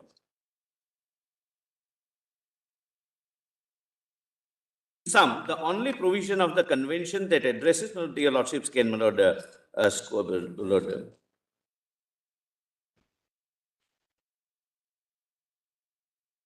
14. In sum, the only provision of the convention that addresses the enforcement of arbitration agreement is Article 2(3). We do not read the non-exclusive language of that provision to set a ceiling that tacitly precludes the use of domestic law to enforce arbitration agreement. Now here one can read, my lord, doctrine. There is no exclusion by the statute. Statute could have excluded. Statute could have excluded, subject to, Lord, meeting with your lordship's test if challenged. Lord, New York Convention, my lord, I have addressed your lordships, my lord, I will not take your lordships to, my lord, that. Kindly come to page 17 directly, my lords. Some of the parameters which are considered, my lord, we have examined for your lordship's assistance, and my lord, it would be your lordship's pleasure, my lord, whether I go into this in detail or not. I may not go to, if your lordship, my lord, feel that it might unnecessarily consume time, but the exercise is this. What are the parameters considered by other jurisdictions of the world to incorporate, to accept the group of the company doctrine? It's not just a group of the company, that somebody is a company and is group company of somebody else. That's not the only thing. Lord, please come to, my lord, page 19. Representation, agency and apparent authority. Often theories of agency and these are illustrative. These are not exhaustive. It would depend upon the fact-specific situation. Often theories of agency and representation are relied upon to bring an arbitration claim against a party who is not signatory or a part of an arbitration clause. Though the exact meaning of the agency and representation is different in each jurisdiction, the fundamental principle is that one party, acting as an agent, execute a contract on behalf of other party, which will be the principal. Then irrespective of who the signatories are, both are liable. In this kind of scenario, questions have arisen as to whether the principal authorized the agent with categorical power to enter into and bind the principal in the arbitration clause, or the power so conferred was general authority to enter into a contract which is a substantive contract. But most of the case law is on this, that I authorize my agent to enter into a contract, but my authority can be specific. That, all right, you bind me even for arbitration, or my authority may be limited, that bind me in the main substance of the contract. If there is a dispute, two of you settle. That would be fact specific. Variety of situations have arisen under this head. If from the agreement, whether an agreement in conventional sense or an act of agreeing through correspondence or other acts, expressly confers power on the agent to bind the principal, even with regard to the arbitration generally, the doctrine is made applicable and the principal is joined in arbitration proceeding and is bound by its outcome. Now, my lord, some jurisdictions have gone a step further. There may not be any express authority, but a presumed or ostensible authority. Somebody, my lord, gives an impression that I am authorized and the principal doesn't object by his act of commission or omission. Please see, my lord, absence of actual authority in some jurisdictions, the courts are also examining whether a party not mentioned in the arbitration clause should still be bound on the basis of apparent or ostensible authority of the party which is a party to the clause or substantive contract. In the event of a party initiating arbitration against a non-signatory or a non-party, the claimant will have to satisfy two conditions. But these are the broad conditions, my lord, which are generally found in all jurisdictions when it's a question of fastening the responsibility based on ostensible authority. A, the principal had very apparently induced by way of a false representation the claimant to believe that the agent had the authority to bind it in an arbitration clause. B, such misrepresentation can also be implied based on the existence of undeniable and intricate business and corporate links between an ostensible principal and or the ostensible agency, which can reasonably lead the claimant to believe the existence of such an authority. This will again be a subject matter of fact situation in each case. Lord, I can skip, Lord, others. Kindly come to third party beneficiary. Lord, some jurisdictions, my lord, to how far, my lord, this court would accept again would depend upon the fact situation. But if in a contract between A and B, it is explicitly mentioned that it is for the benefit of C, and C has derived some advantage under the contract, he cannot take the plea that he is not a signatory and therefore would not be bound in the arbitration. Then party taking direct benefit. Now, I have given some judgments also. Lord, I don't think, my lord, I should read those judgments, but this is for your lordship's assistance. And we have placed, my lord, the copies of the judgment, my lord, if your lordship considers it at your lordship's, my lord, leisure to read. Then, my lord, incorporation by reference. My lord, I am not reading it. I'll just generally give the overview, my lord. There are judgments, my lord, which I have cited in the footnote. Lord, in some jurisdictions, what happens is a contract is between A and B. C is completely alien to the contract. But the contract refers that for the performance of the contract by A with regard to B, C has, by later dated so-and-so, agreed to do this. C has, by act, supplied something. C has, by his act, purchased something. So, my lord, in fact situation like this, incorporation of responsibility even by implication or reference made in the agreement with regard to a party who is not a signatory to the argument, that is also, my lord, accepted, and that is also, my lord, an extended group of company doctrine. Then your lordships may come to 24, doctrine of single economic entity. My lord, the case of discovery which my lords decide, where the registered office of the company and the subsidiary was on the same place, the chartered accountant was same, several things were being done together, one was representing other and other was representing one, my lord, respectively, etc. Then, my lord, parameters, my lord, which are, my lord, if your lordships can quickly go through 24 bottom. My lord, these are examples. Basically, my lord, as I say, my lord, these are illustrative lists, cannot be an exhaustive list, my lord. But there are several, my lord, illustrations I have given. Then, my lord, since I am not, my lord, wasting their time, my lord, I am not going into it. Equitable estoppel doctrine, single employer liability, controlled group. Lord, there are several facts which emerges before your lordships. That this is controlled by this group. This is just money going from right pocket to left pocket.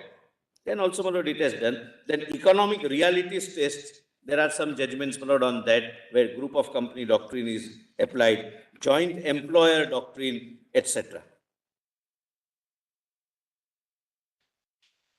Yes. Now, my lord, what would be last, my lord, my submission? What would be the contours? My lord, suppose your lordships were to hold that as a doctrine, group of company doctrine is accepted. At the stage of section 8, or at the stage of section 11, what extent your lordship's examination would be. My lord, earlier there was a 7-judge bench judgment, that is, my lord, SBP and Company versus Patel Engineering Limited, page 32, my lord, and I have quoted. Yes. I am not reading it for a reason which will come subsequently, my lord.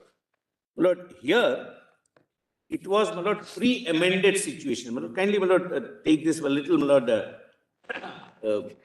kindly consider this. My lord, prior to the amendment, my lord, the Chief Justice or his lordship's designate under section 11(6) was supposed to look at only the existence of arbitration clause, nothing beyond that. This judgment of the 7 honorable judges of this court was based on the earlier law. Thereafter, the law changed. And, Lord, a little wider jurisdiction, my lord, now is available with the Honorable Chief Justice or his lordship's designate lordship. Now, kindly come to para 35. After that, my lord, Vidya Drawlia comes. And it says that now, in view of the amendment in the Act, namely section 11(6), this Patel Engineering is not an applicable law. It could not have said good law. It's not an applicable law because of the change of law. And, my lord, this judgment, my lord, subject to, my lord, being pointed out contrary to this, my lord, holds the field today. And I don't think, my lord, there is anything which can be objected to. This is the test laid down. Lord, it's a 3 honorable judges. Justice Khanna wrote, Lord, the majority view, and then the Honorable Chief Justice, Lord, wrote a concurring supporting. May I read, my lord, or leave it at that? That's okay. I think we can. Yeah. Lord, I have also, Lord, given that, my lord, and my lord, I have also said that apart from section 8 and section 11, another stage is section 60, where, my lord, this issue can be raised and can be considered. Only last argument, my lord, which is not a part of my written submissions, but in the morning, my lord, I could think of it. Please come to section 28, my lord, and I'm done. I'm not referring, my lord, I'm not, my lord, repeating anything. 28. But the group of companies doctrine has its root in equity, because your lordships do not desire multiplicity of litigation and one-stroke dispute resolution solution under the arbitration clause. And your lordships can evolve that doctrine, that's the submission. Rules applicable to substance of dispute. Lord, please see 2. The arbitral tribunal shall decide ex equo et bono or as amiable compositor only if the parties have expressly authorized. Meaning thereby, this restriction that you cannot have any doctrinal approach is not restricting arbitral tribunal's jurisdiction, not your lordship's jurisdiction. Your lordships can say that this doctrine is the doctrine which is in furtherance of the intent of the Act. And 3, while deciding and making an award, the arbitral tribunal shall, in all cases, take into account the terms of the contract and trade usages applicable. Your lordships are also, my lord, while applying doctrinal approach, not bound by the terms of the contract. Suppose we say that the arbitrator shall decide. Then what happens? No, my lord. Then also, kindly see me. He will go by, not the trade, 3, trade usage. That yes, in this particular trade, this is perfectly usual.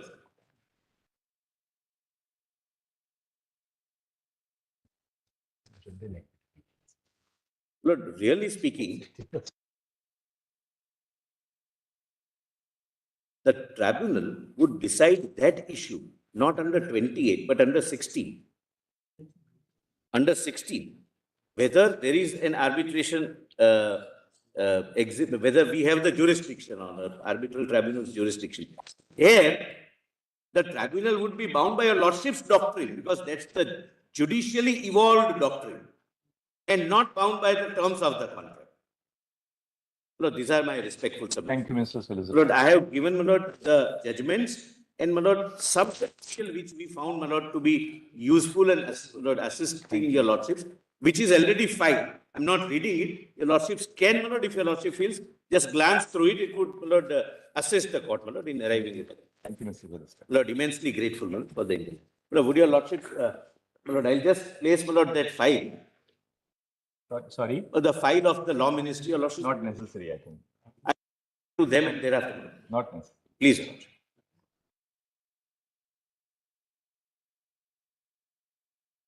Will be adopting the same line as the solicitor or? Not exactly, my lord. I'll tell my lord broadly the line I'm adopting. Your lordships can pardon my absence for some time, right? Now, Mr. Kambata is going to argue, then Mr. Ritin Rai, right? Yes. That concludes everybody. Mr. Devan is, I think, also there. All right. How long would you take, Mr. I would take about 2 hours. I'll try and About curtail it. 2 hours. I'll try and curtail it. I put my submissions All in right. writing. And Mr. Rai? Lord, I've been through Mr. Kambata's submissions. I have something to add, which I've also put in my submissions, my lord. I had anticipated, my lord, 2 hours myself, but I'll take much less than that. Lord, Okay. But So that means it will not get over today. yes, my lord, because I have some differences from What the Mr. other Kambata but is arguing. even to So today, probably Mr. Kambata will get over today. yes. And then then we can keep this thereafter just to keep the format and the time schedule on the 11th because Yes, yes. 10th is the Correct. miscellaneous Opening day. day. Next week we have 2 days which are going to be miscellaneous. Miscellaneous. 10th will be miscellaneous. Then 11th we can take we can hear Mr. Rai for the morning session. Yes. Morning session you can wrap up. So then we can conclude The the other side. matter by the morning session. Tomorrow is also, my lord, miscellaneous. Tomorrow is miscellaneous because day after is a holiday. We're So grateful, my lord. The break is a bit unfortunate because it breaks the continuity. for yeah, us. absolutely. We're grateful. Lord, generally it is said, my lord, that never give lawyers an overnight to think. The arguments are always lengthened. Which is why it's good everyone's put it in writing.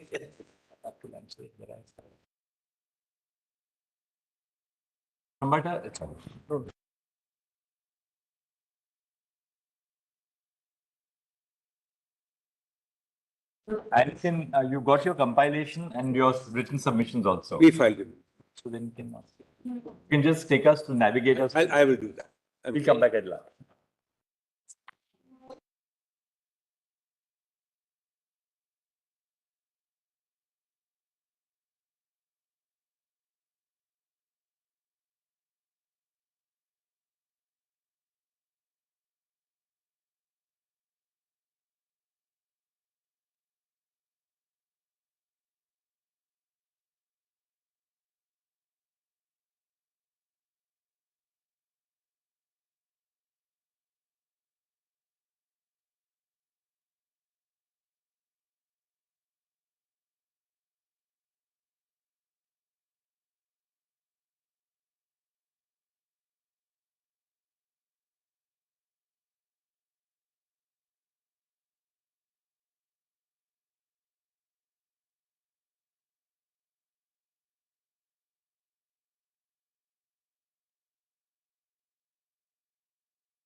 had an administrative meeting and No, that we just understand. spilled over a little bit. We fully understand that. My colleagues were actually waiting for me, but I had to hold them back as well. Your lordships are all under, there's no necessity to even say that. Just before Mr. Khambata begins. Yes. Because I believe your lordships was looking at some kind of time estimate. Now, fortunately for me, Milord, some parts of whatever I have given in my written submissions is also part of Mr. Khambata's submission, so I can certainly skip all of that. I estimate Milord about an hour and a half is what I've read. Yes, Mr. The way I propose to go about it, I've heard my learned friend, the Solicitor General, and I've got a full report of what has been argued. And I propose, subject of course to what my lords say, to go about it in 4 buckets of arguments. The first, I think it is necessary for me to go into what the group of companies doctrine really is. And it will be my submission that it is a concept which is founded almost entirely, if not entirely, in the law of contract and requires a mutual intention and an implied consent. It cannot exist outside intention, is going to be my submission. Mutual intention and Implied consent of the non-signatory as well as the signatories. Everyone has to consent to the non-signatory being a party. And the second will be that who is a party must ultimately accord or comply with the principles of contract and the provisions of the Arbitration Act. And I will show certain areas where this becomes a little relevant under the Arbitration Act. And it will be my submission there ultimately that the group of companies doctrine will be limited by certain provisions of the Arbitration Act. It's not excluded, but it will be limited. The third is what are the key ingredients of the group of companies doctrine that will be important. And there the submission is going to be that all the judgments ultimately seem to say that the object of using such a doctrine is to find someone who is not signed, but who is what they call a veritable party, effectively a party without a signature. That is the object and end result. And without that end result, there's no intermediate person who can be roped into an arbitration. And finally, and this may be the most important for your lordship sitting in Constitution bench, there are 3 or 4 other very cardinal principles which intersect with this principle. And a balancing needs to be done. And what are those principles? The first is that arbitration is consensual. It is founded only on contract. There can be no arbitration outside contract or consensus.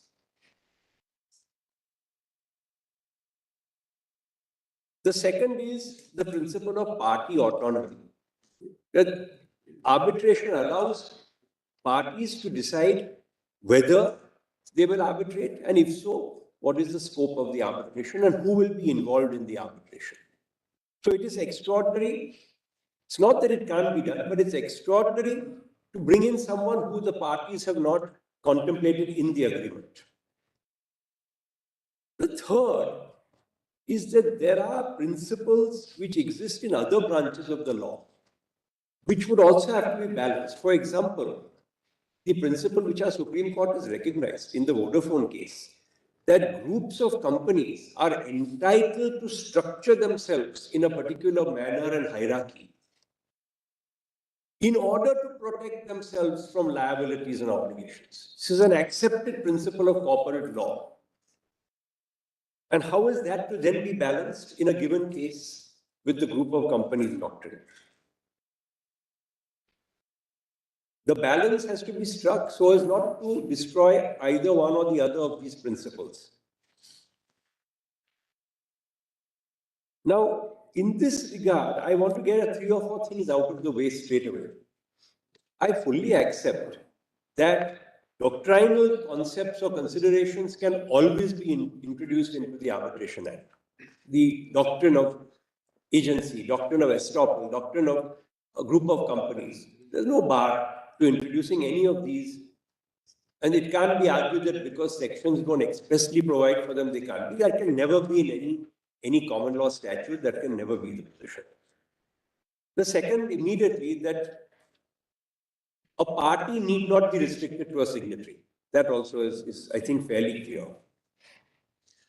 The third, that in contract law, a party can become a party to a contract, and a contract can arise by conduct. It need not be signed, or even in writing. It can be an oral contract.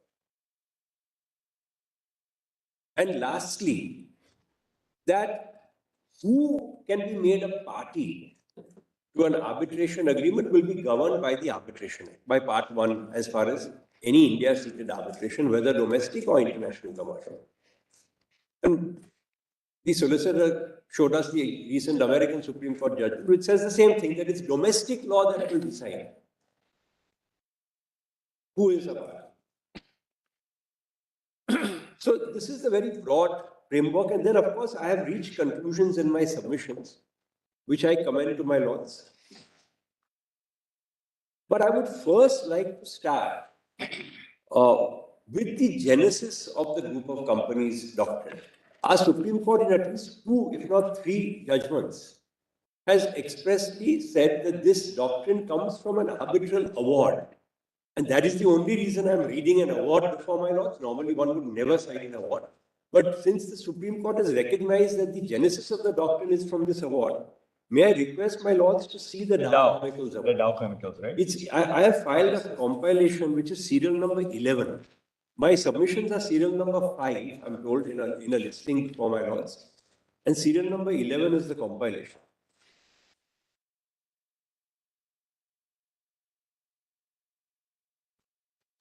Mr. Kambata, yes, as you are opening your argument, I was just going to say, you have said that there could be a group of companies identified as a particular group.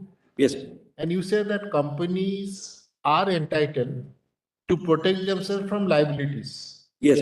So there could be correspondence, there could be intention, which would say that although I am part of this group, yet I am out of any obligation arising out of contract between A and B. So yes, you will have to sort of, because I will this is go into something that. which you are projecting for the first time. Yes, I will go into This is important. No, I will go into it. And how far can a court go in respecting it? There will be some cases where my lord will say, no, the veil has to be pierced. Correct. Or this has to be disregarded. I'm not again for a moment suggesting any one of these principles is absolute. There's a balancing to be done.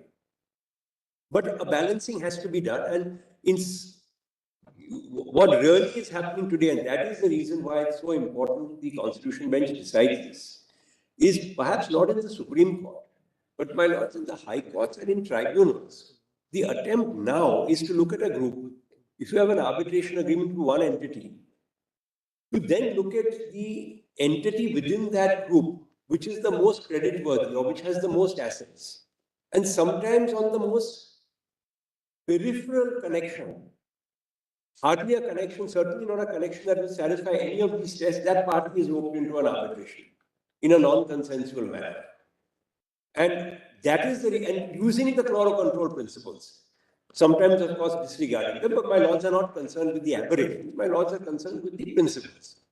And therefore, in any view of the matter, it will become necessary to set down fairly strict parameters. I again accept that my lords should not, down to the last detail, set out a formula. It can't be done. They must leave some play in the joints because these are matters which will alter from case to case. But certain clear guidance is required.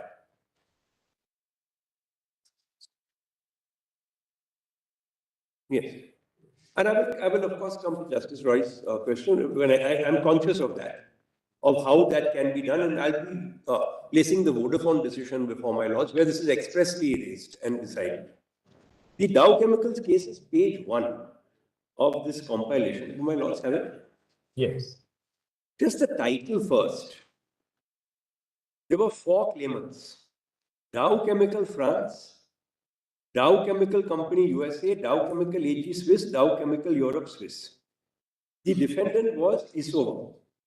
Now, the first two Dow companies, Dow Chemical France, DCF, and DCC, Dow Chemical Company USA, were not signatories to the arbitration agreement. That is the admitted position.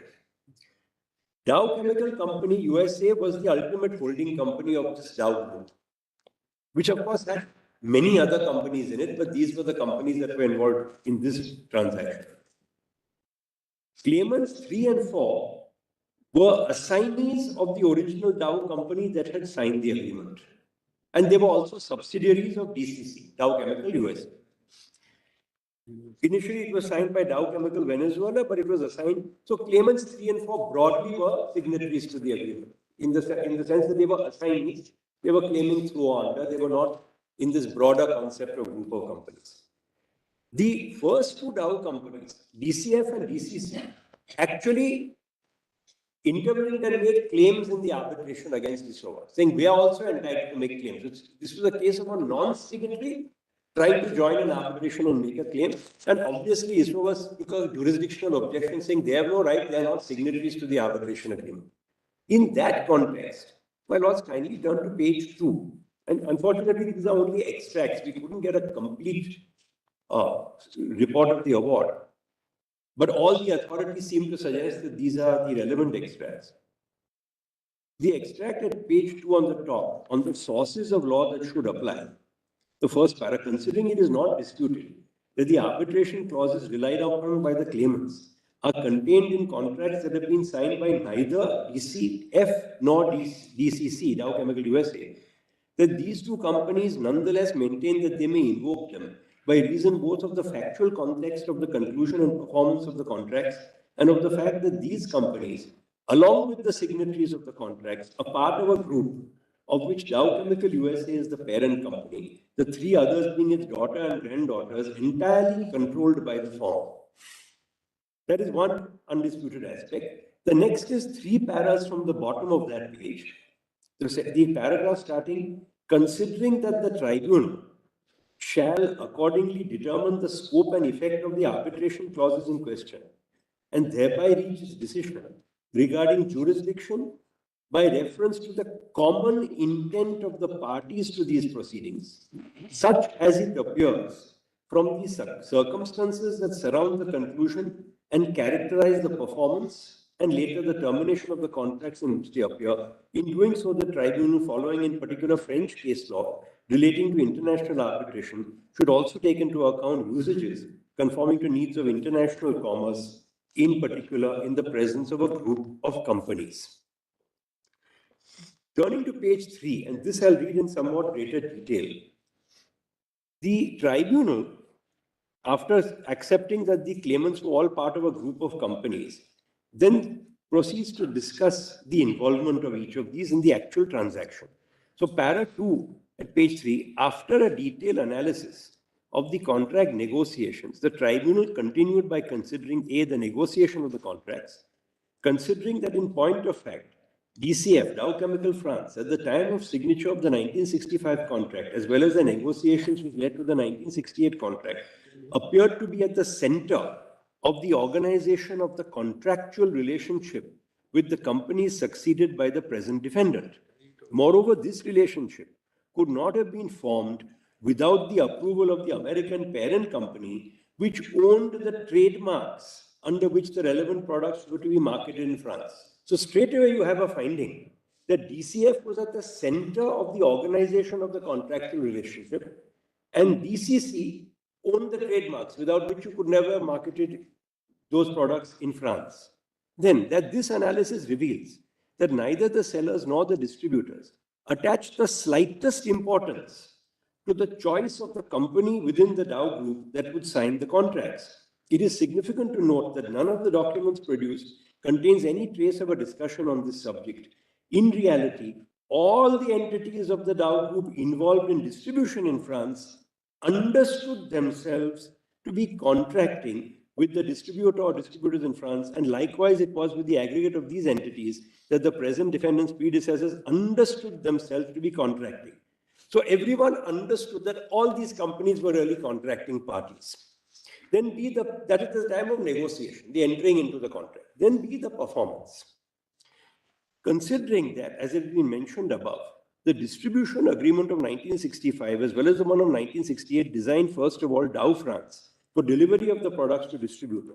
Although it has been provided for that deliveries could also be effectuated at the choice of the seller by other subsidiaries of Dow Chemical Company, it is to be noted that in fact, it has not been sustained that this option has ever been used. It has always been Dow France which has assured the execution of the contracts.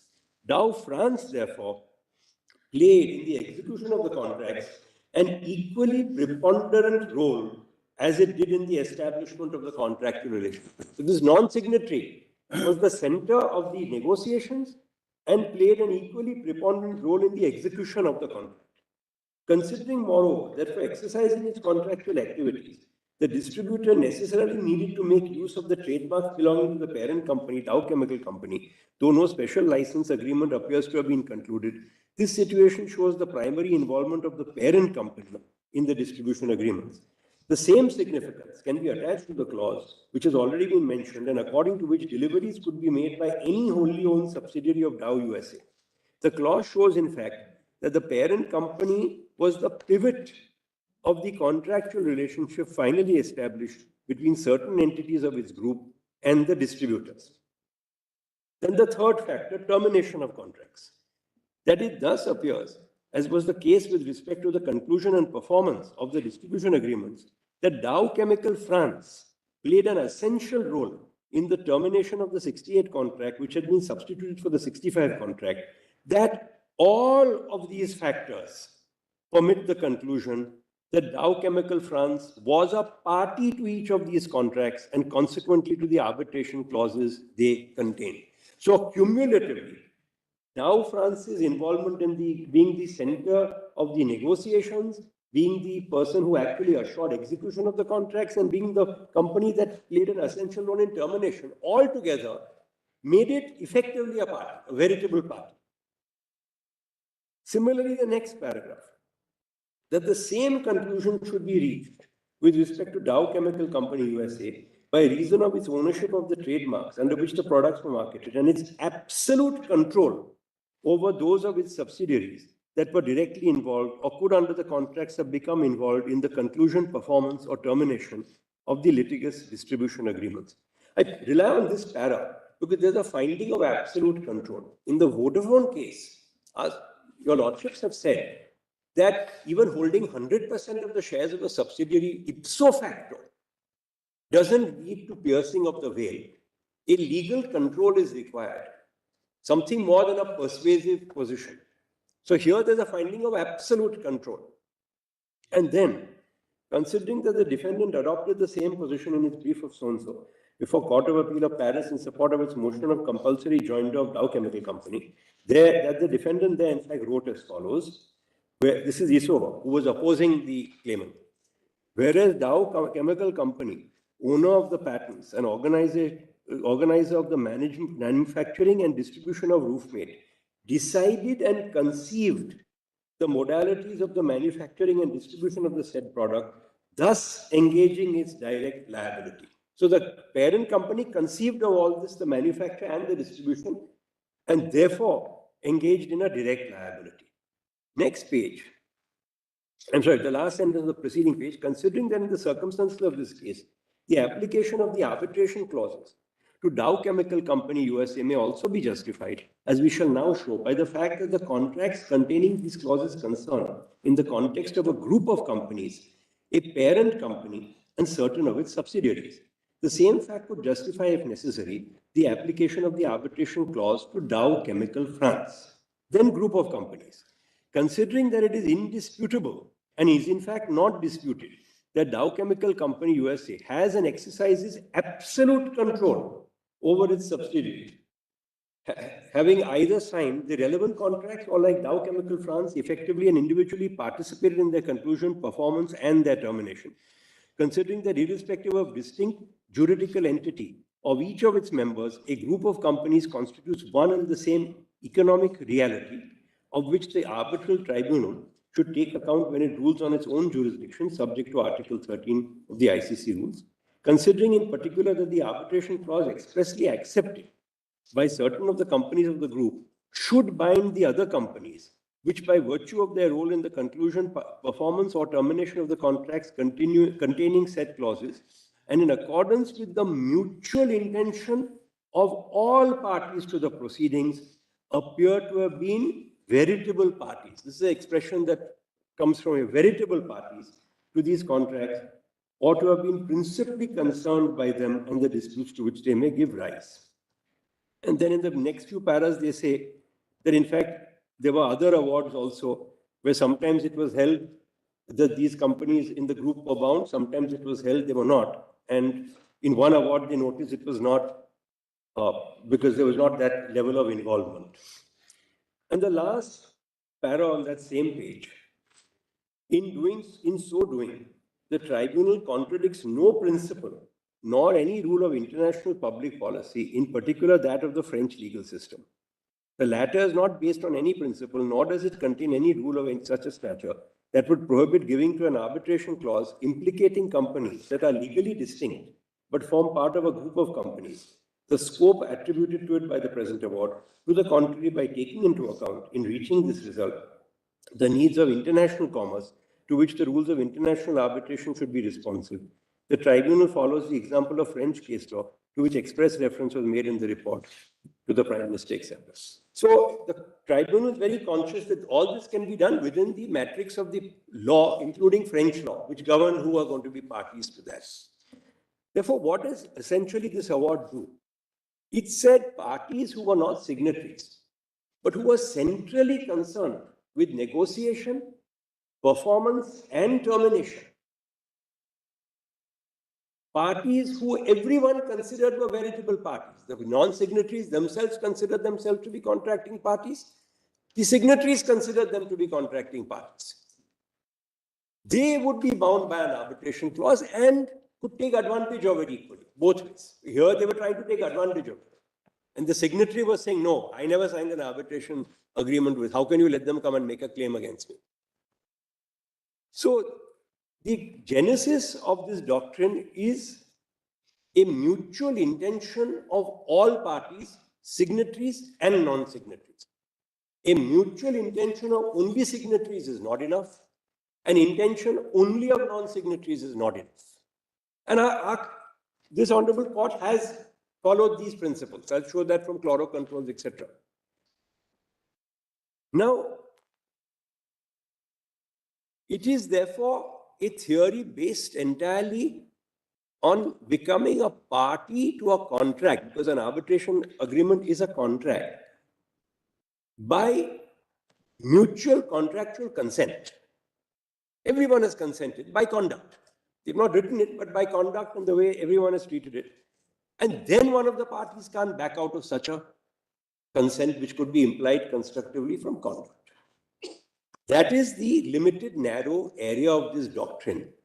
And as a later authority points out, I just want to place that article, that it's a doctrine really that is founded on consent. In fact, the critique of this case is that the fact that it was a group of companies was just one factor. It was really consent that was the main factor.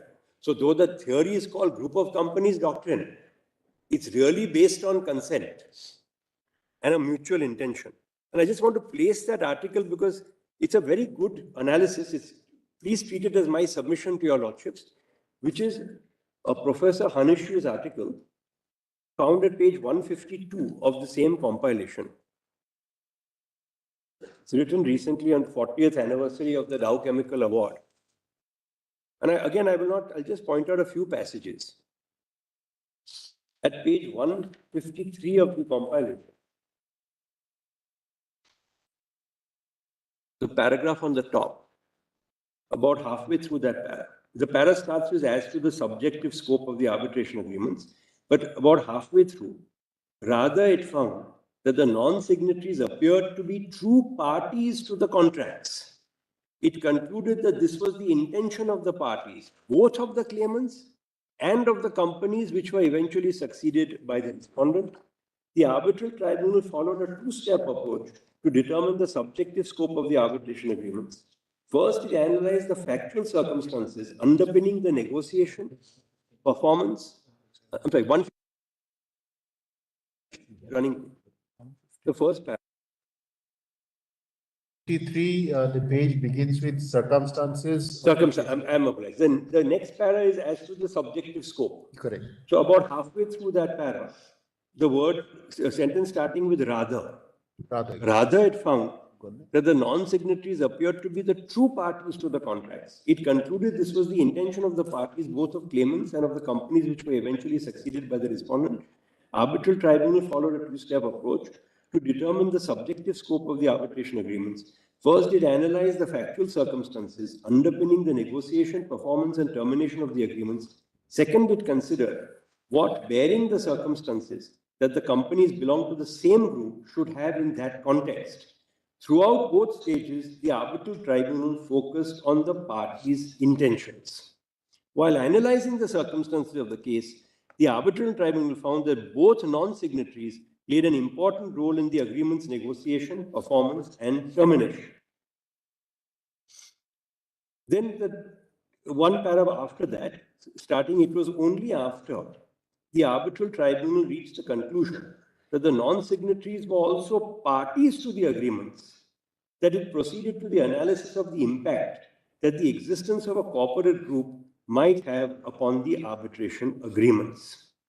In this regard, it is important to mention that the arbitral tribunal found that an arbitration agreement signed by certain companies should be binding on other entities of the group only where the latter seem to be true parties to the arbitration agreement by virtue of their participation in the negotiation, performance, and termination of the contract, and if this corresponds to the party's intent. It's a very important caveat.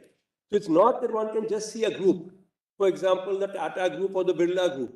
You enter into an arbitration agreement with one company. It doesn't automatically rope in every other company. Or you can't pick and choose. It has to be a company in the same group who has been intimately concerned with all these aspects. Pivotal role is. Pivotal role. These are descriptions. Yes. I'm not, we can't written sort stone. of using a particular Correct. word, but then we understand the. So important role in negotiation, performance, and even in termination if that is the position. Then if we go to the next page, the section starting with no creation of a group of companies doctrine. Over the last 40 years, much has been written.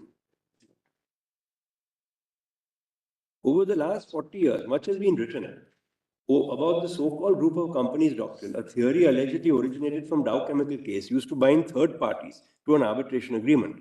However, no consensus has been reached as what should be understood under the group of companies doctrine. Neither its concept nor its contours are clear. An analysis of literature and case law reveals that completely opposite conclusions have been drawn from the Dow Chemical Award. On the one hand, the group of companies doctrine has been criticized and its application has been rejected by courts and arbitrators that considered the group of companies doctrine a non-consensual basis for extending the arbitration agreement to companies of the same group, irrespective of the party's intent.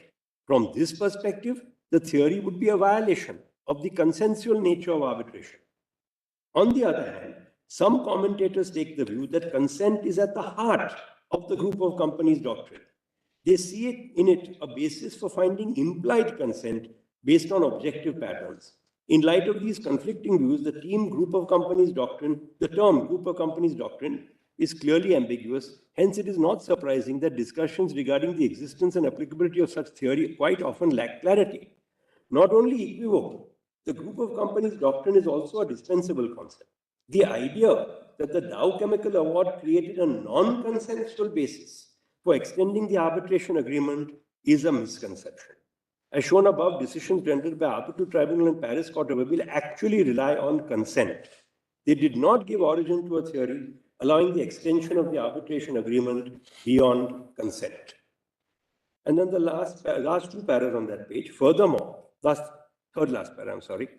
Furthermore, had the group of companies doctrine a consensual nature, it would be only an unnecessary term, adding complexity to what is in fact the assessment of the party's intent.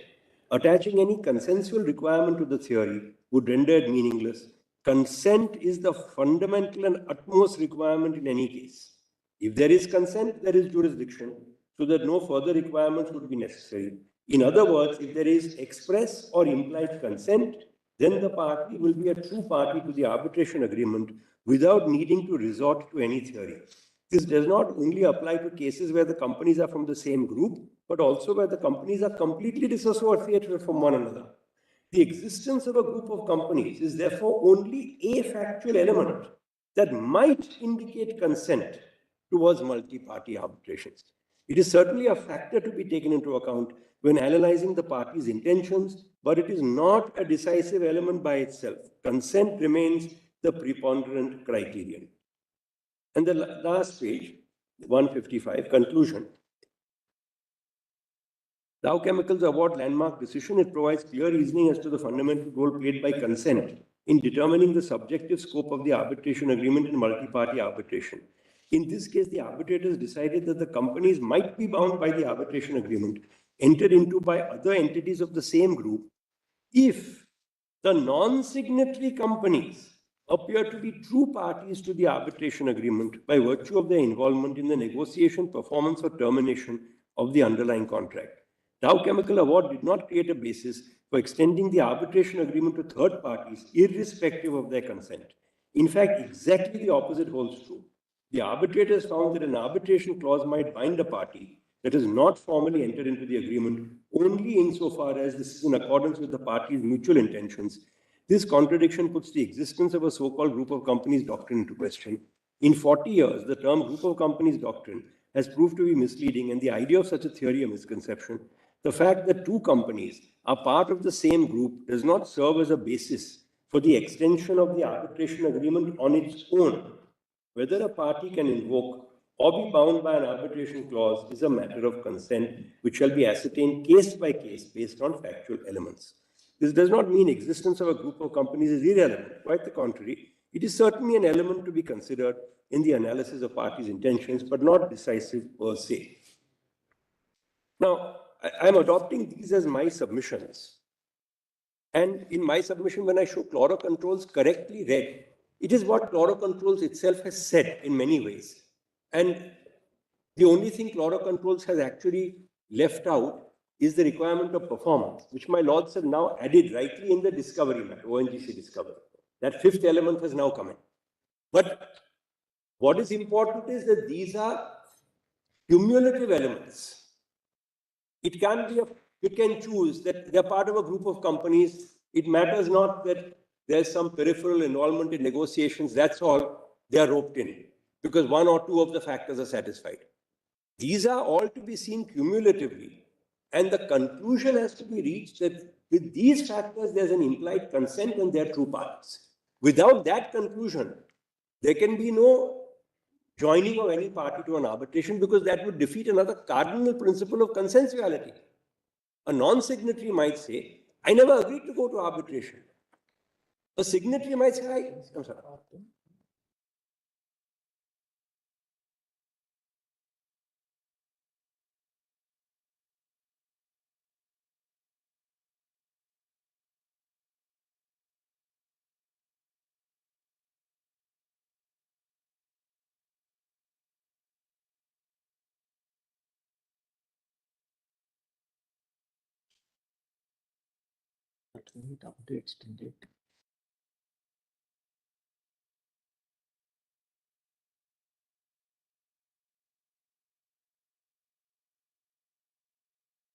When I show the provisions of our Act becomes very critical.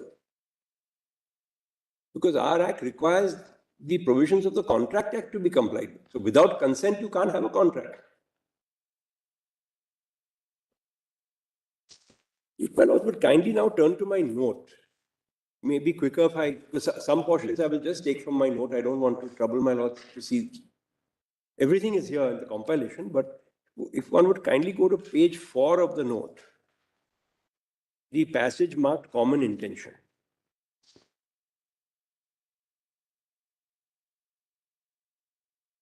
I've referred to the UK Supreme Court decision in the Dalla case. This was a case on slightly different facts because here it was a very odd case, my lords of course know, where award arbitration seated in France came for enforcement to England. England has special laws where jurisdiction is tried de novo in court.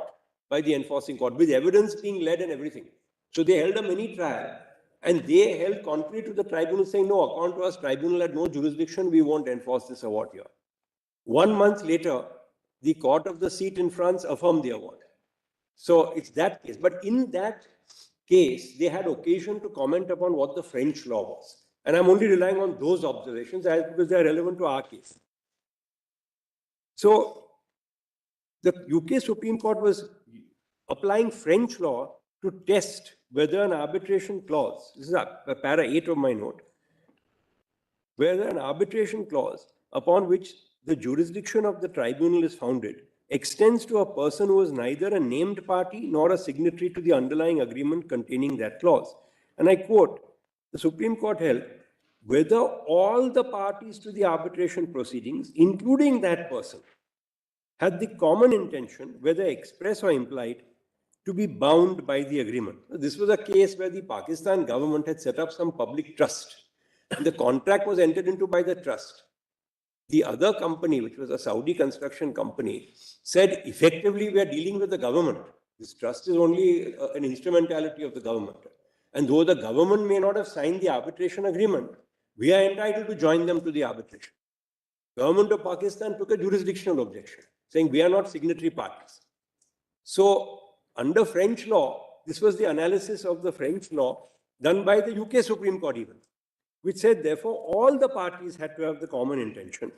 And then the common intention of the party in turn means the subjective intention derived from objective evidence.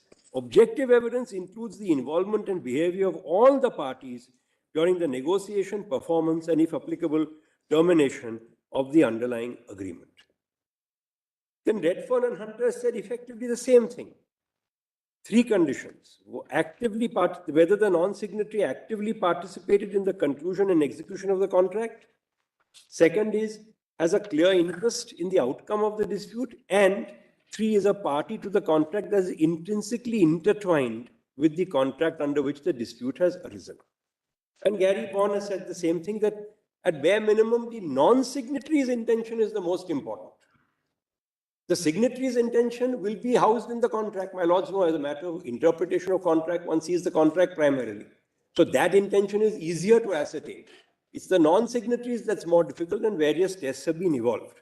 And I've just for convenience shortly put out in para 12 what your lordships did in chloro controls. In para 71, if the circumstances demonstrate that the mutual intention of all the parties was to bind both the signatories and the non-signatory affiliates, and where there was a clear intention of the parties to bind both signatory and non-signatory. Now, if this is the doctrine which our Supreme Court has squarely accepted, derived from Dow Chemicals, your lordships have said mutual intention is a requirement. Maybe now with this background, turn to the Arbitration Act. Where does it fit in under our Arbitration Act? My lords will recall only one thing. Arbitration is a statutory exception to the doctrine of restraint of legal proceedings. Section 28 of the Contract Act has an explanation saying, other than arbitration, any contract in restraint of proceeding will be void. So it saves a contract from voidness, that it has to be an arbitration agreement. Mr. Kambata, I would like to read your note at page 6 because you formulated it, and then you can... Yes, may I read that? So may I read from the bottom of page 5? Yes. An arbitration agreement excludes the jurisdiction of a civil court, including under Section 9 of the Code of Civil Procedure, and takes away the right of a person to approach a civil court. Such an exclusion can be made either by statute or by contract only.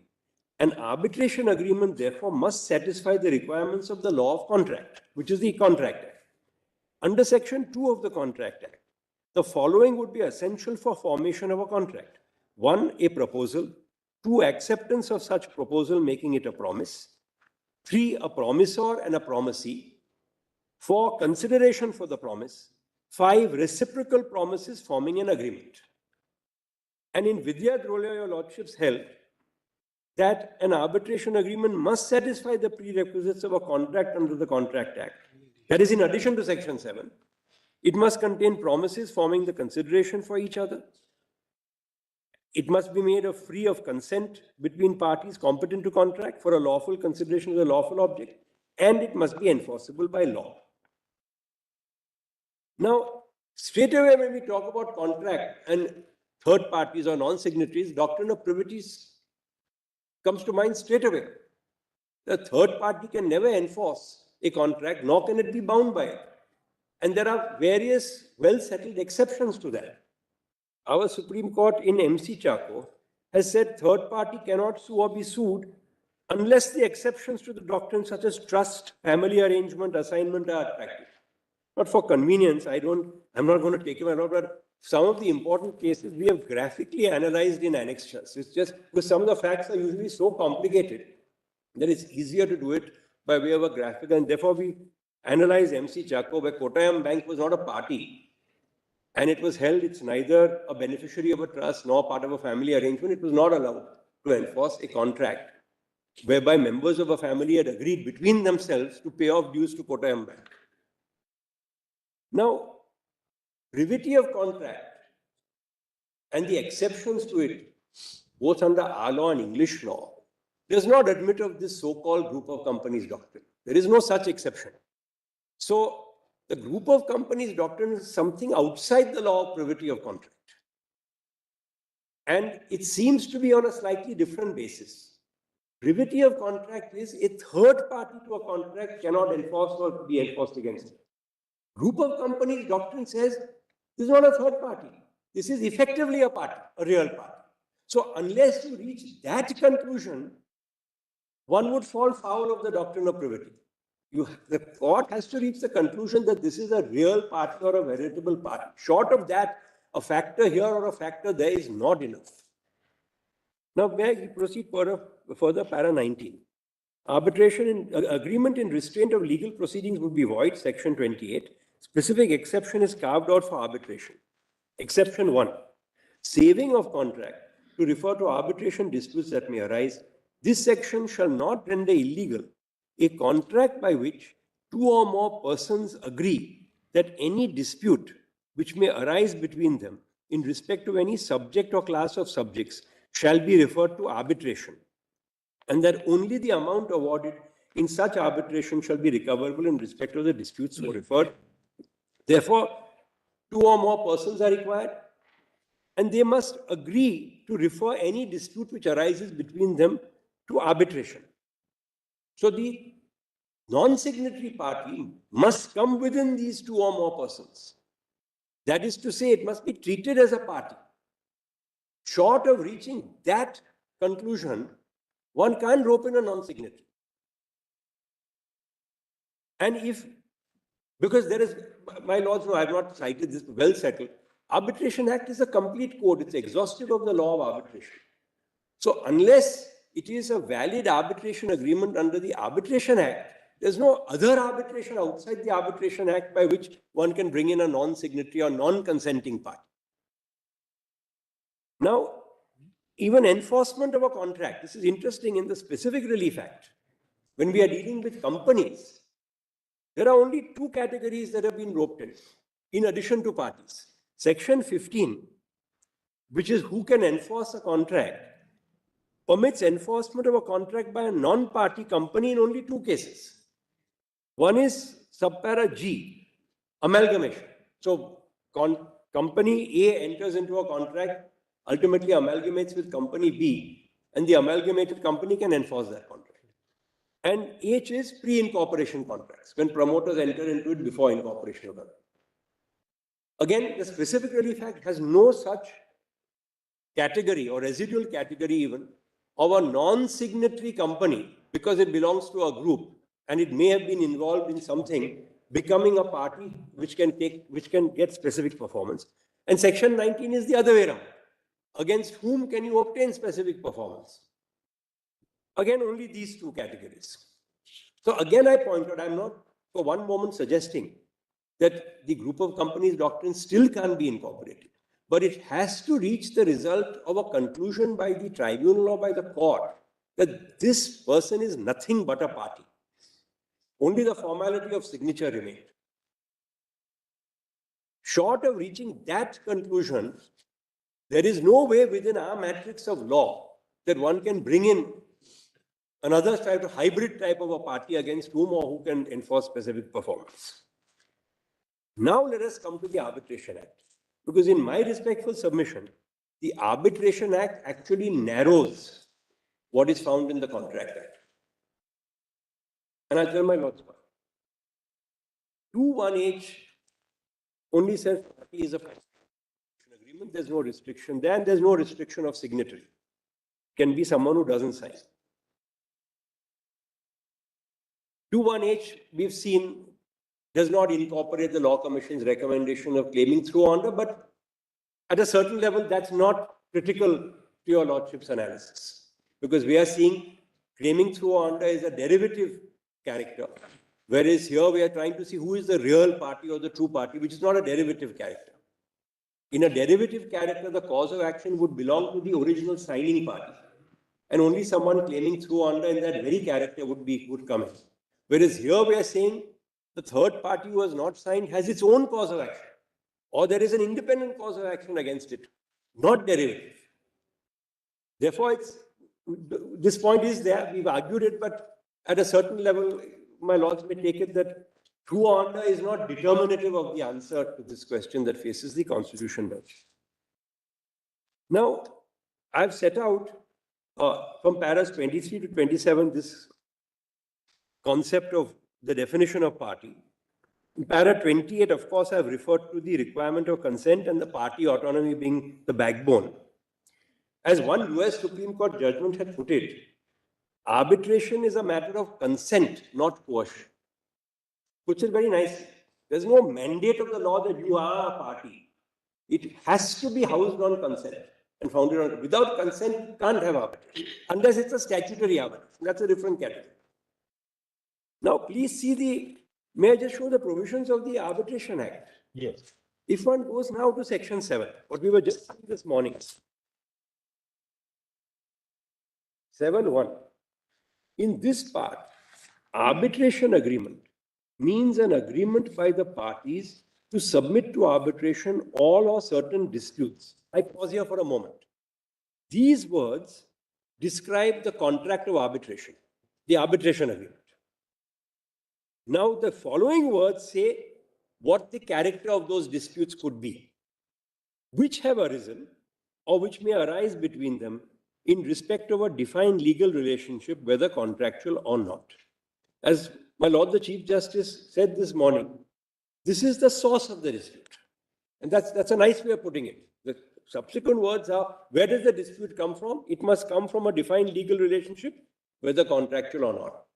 And one can think, in fact, it fell from the bench in the morning. There are various examples. Quasi-contract, section 68 to 72. All those, quantum meruit, monies had and received, all those are not contracts, and yet a dispute could come from them. Family arrangements, partition suits, all those are disputes where there is no contract. Trust could be another area. And of course, now there is a fourth area, which your lordships in Vidya Jolia have contemplated, that even in personam disputes arising out of an in rem right can be the subject matter of arbitration. So it could be an IPR dispute where whether the trademark or the patent is validly registered can never go to arbitration. That's a matter in rem. But if there's a dispute between parties or an infringement dispute, that could potentially go to arbitration. It's an in personam dispute. Again, that sort of a dispute is not housed in a contract. It could be from a license agreement, but it could be just two parties using the same mark. Therefore, the Act rightly says that you need an arbitration agreement, which has to comply with the Contract Act. That agreement can be in respect of either contractual disputes or even non-contractual, as long as there's a defined legal relationship. Now,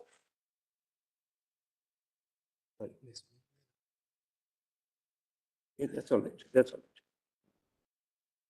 7(3) says an arbitration agreement shall be in writing, and 7(4) says an arbitration agreement is in writing if it is contained in A, a document signed by the parties that requires signature, B, an exchange of letters, telex, telegrams, or other means of telecommunication including communication through electronic means which provide a record of the agreement, or C, an exchange of statements of claim and defense in which the existence of the agreement is alleged by one and not denied by the other.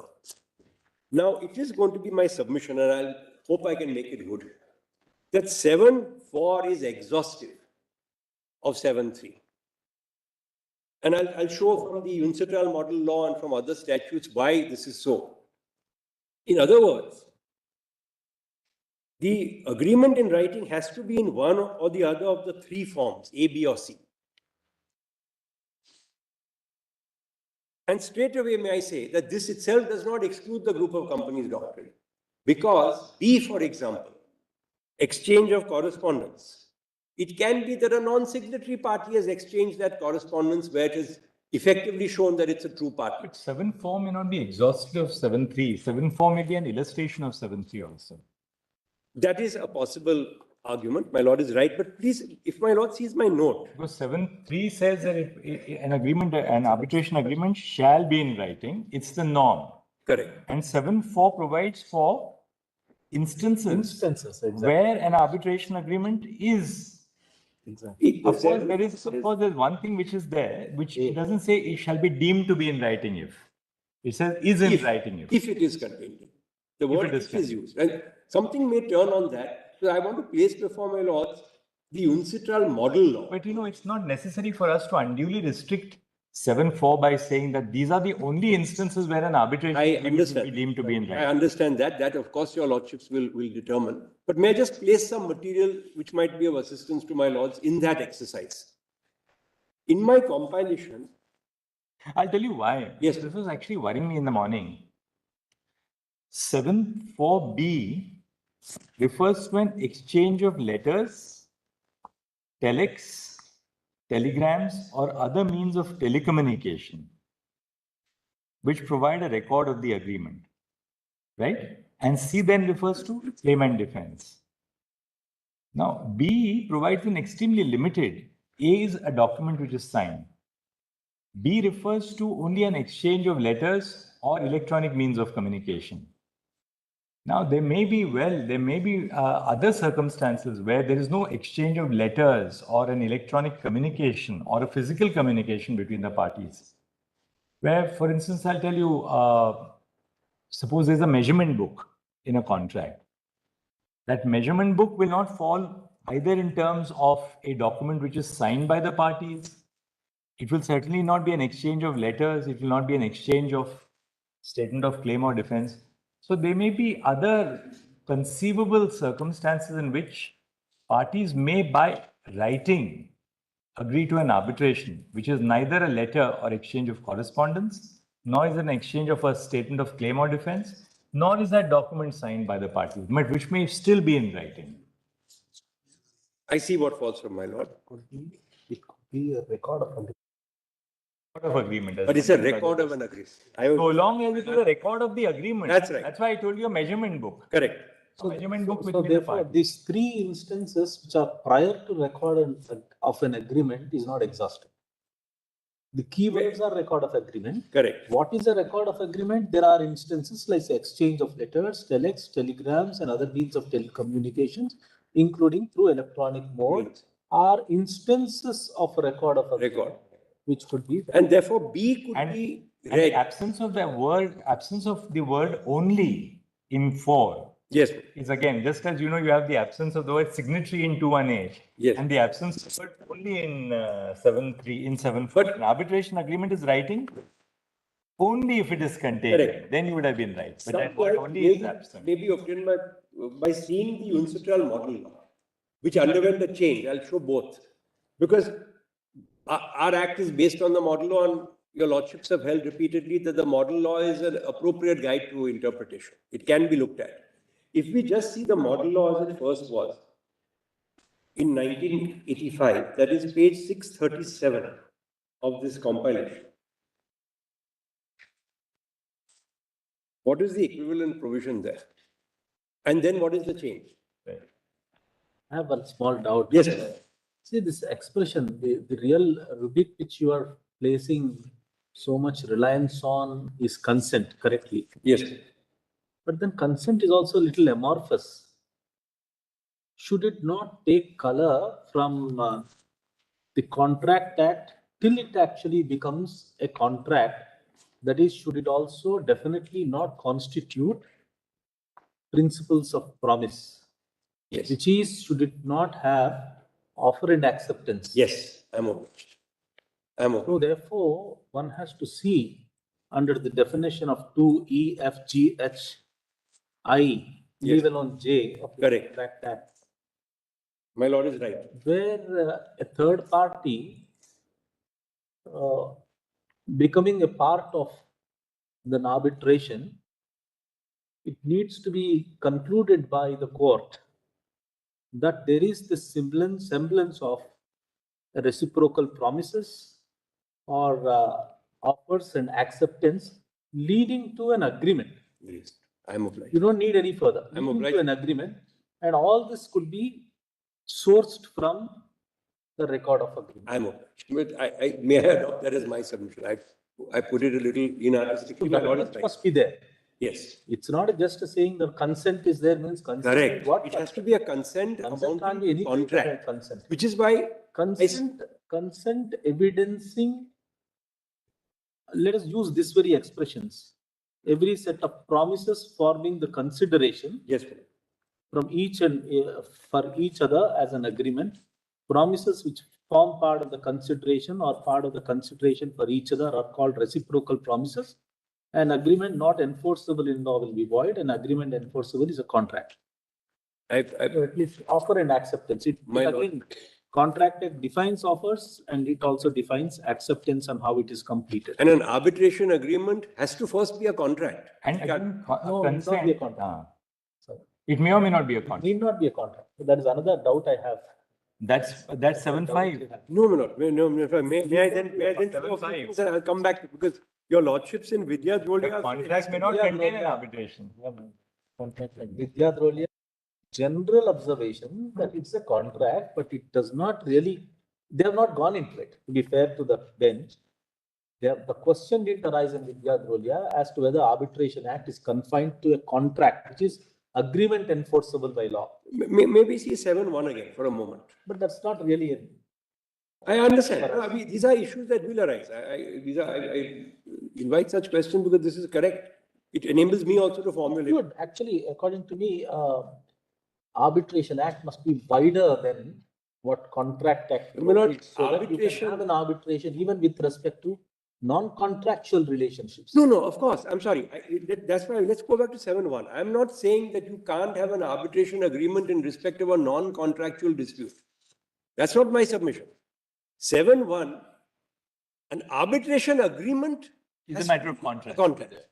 But it can be, I agree to arbitrate disputes of partition, of family matter. I agree to arbitrate disputes of quantum merit. One is what can be the subject matter of the arbitration. Yes. The second is whether to go to arbitration. Has to be a contract. Has to be. Once parties have, what you're saying is, once parties have agreed to go to an arbitration, then the context of the arbitration, the content of the arbitration can be much wider. It may be, as I said, can be much between two brothers on partition, may be the subject. In fact, it's not in public. It will be contrary to public policy to narrow that content. So, in other words, Section 7. Yes. You're saying arbitration. The heading is arbitration agreement. So you're saying it should be read as arbitration contract. Yes. And that is the basis of any arbitration. It's very well settled that arbitration is a contractual means. As I said, apart from certain statutory arbitration, which are matter of statute. The MSME Act. Correct. That can be different. I'm not saying that is overridden. In fact, the Arbitration Act itself contemplates statutory arbitration. Or in Madhya Pradesh, you have a statutory form of arbitration. Correct. For all public disputes. Correct. That's different. That's different. I'm not saying that. Of course, that works. We are talking about contractual arbitration in Part 1.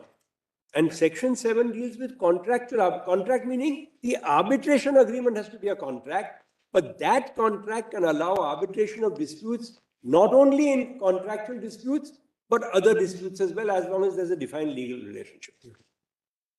So I'm not for a moment suggesting that the scope of the But agreement really, the group of companies doctrine is an effort to locate who is a party to the is the contract. party. Right. And in locating who is a party to the contract, you go beyond the signatories to the contract, where Yes. the conduct of the party, which again has to be evinced in writing, having regard to the provisions of Section 7, shows that there was an intention to bind non-signatories both by parties who are signatories to the document as well as the third parties who are not signatories. So for example, it could be that a non-signatory has an exchange of letters, telexes, etc., recording the arbitration agreement and indicating that it impliedly that it's consenting to it.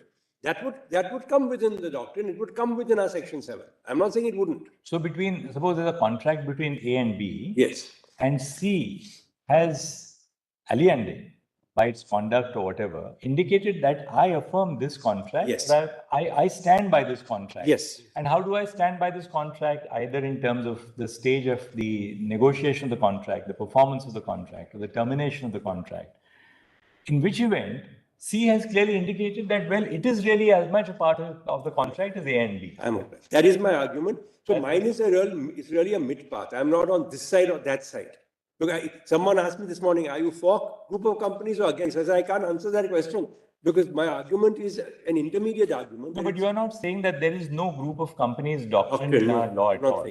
I'm not saying. You accept the fact that there is a group of companies doctrine. Yes. That this is really a legitimate extension or it is within the statutory mandate.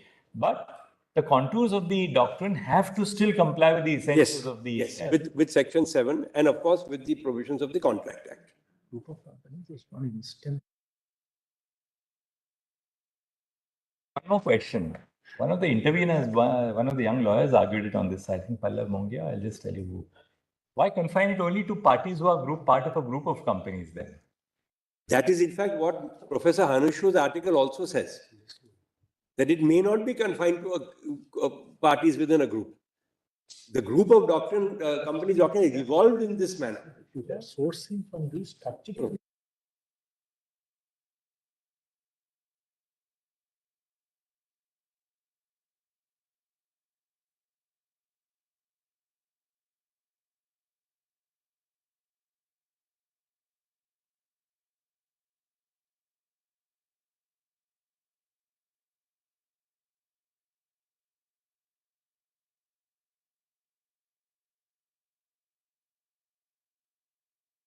Makes it a little easier in terms of the fact that the benefits of the contract are emanating within an... It may be one of the factors. There's no question. It may be one assistance to a person determining whether this is a real party or not. But take a totally different case, a back-to-back contract. Where the A has a contract with B who has a contract with C. So AB is back-to-back with BC. Now A and B may not be part of the same group at all. They may be totally independent companies. They would still be bound. But if one could show some correspondence where A commits to C that I am bound by your contract with B and the arbitration clause in an implied way. I'm not saying the language has to be so express. Then one could say that A is also bound by that arbitration. Irrespective of whether A and C were part of the same group or even whether A and B were part of the same group. Yes. Yes. So it boils down to finding a contract by conduct or consent. And one of the factors which may assist along the way is it's a group of companies. Group of companies could then be just one of the factors, but here by conduct and consent. Yes. People who may not otherwise be seen as a group Precisely. would also be roped in. Precisely. So if that happens, then this group of companies doctrine could just be an element in analyzing whether they could be roped into an arbitration proceeding. Precisely. So the existence of a group of companies is not a sine qua non for bringing a non-signatory to an agreement within the fold of the arbitration agreement. The existence of a group of companies may be an additional factor to show that because they were all part of one economic entity, the broader corporate group, for instance, therefore, say a parent stood by the contract which its subsidiary was entering into or an affiliate was entering into. That may assist the tribunal or the court. But That's not the search is for finding who is the true party. Is it a true party? It's in other words evidentiary and not normative. Precisely. And that will subserve the corporate law principle that a group structure can be devised. I was just recalling this Competition Act Section 3. Yes. Talks about the definition of anti-competitive agreements. Just generally, I may be wrong, but I'm just sharing. It encapsulates the concept of what are anti-competitive agreements.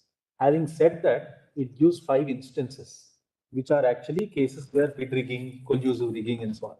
So those are actually per se cases. If there is a case of bid rigging, automatically it will become. That's right. Like in this case, a group of companies and certain other instances will automatically be, but it has to be actually sourced to the definition of the statute to see if those conditions are satisfied or not. Yes. The problem, why I'm raising this is, what is happening is, groups of companies, you may have even a common promoter. I'll come to that later. What is happening is we have a group of 2 companies with a common promoter. One has entered into the agreement. The other is not a signatory. There are no obligations under the agreement, nothing. And they said, no, it's the same promoter. And therefore, it must be party to an arbitration. And with all the consequences. And in listed entities are being dragged in. In fact, I'm appearing in a matter where it's a listed entity. It's dragged in on this ground. Therefore, there is need for some indication of what this concept means. This concept means, again, we will have to be very, very clear about this. Consent.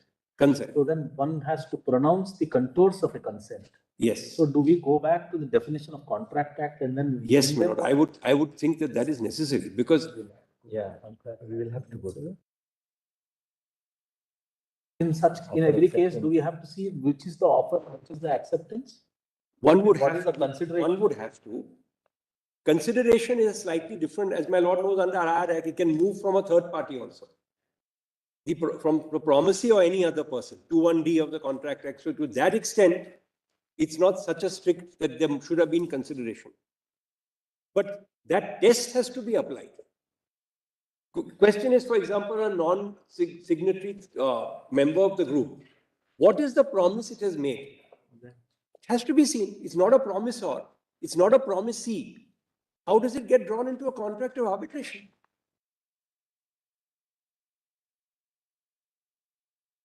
The court has to infer from contract to contract. Yes, that is case. Agreement to agreement. That will be case. So court will only be stepping into the analysis of the agreement and then saying, I will assume that this benefit A gets, the fallout of it is actually on C, who is eventually getting the benefit. So therefore, this works as a consideration.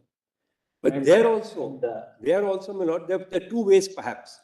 One is beneficiaries. If there's some kind of a trust, then there has been a standard exception to doctrine of privity. You don't need to even go to group of companies. But say there is some indirect benefit.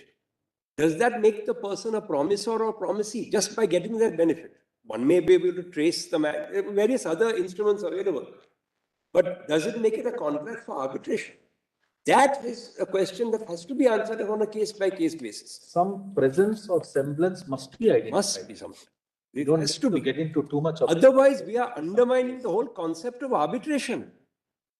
My concern is, Well, see, we shouldn't make it too restrictive also, Suppose A has entered into a broader agreement with C. Yes, ma'am. All right. C has entered into a broader agreement with A. So now A has entered into an agreement with B. C stands behind the agreement. C is interested in the success of the agreements which A will enter into with B, C, with B, X, Y, Z, because that is central to C's contract with A. Correct. Now, if C enters into the contract with A, conscious of the fact that the business venture between C and A is dependent in turn on the success of the venture between A and other third parties, and conscious of that, C holds out a representation that, look, I am there. Yes, that my lord is right, but that would fall under an estoppel, a benefit estoppel, which is a different concept.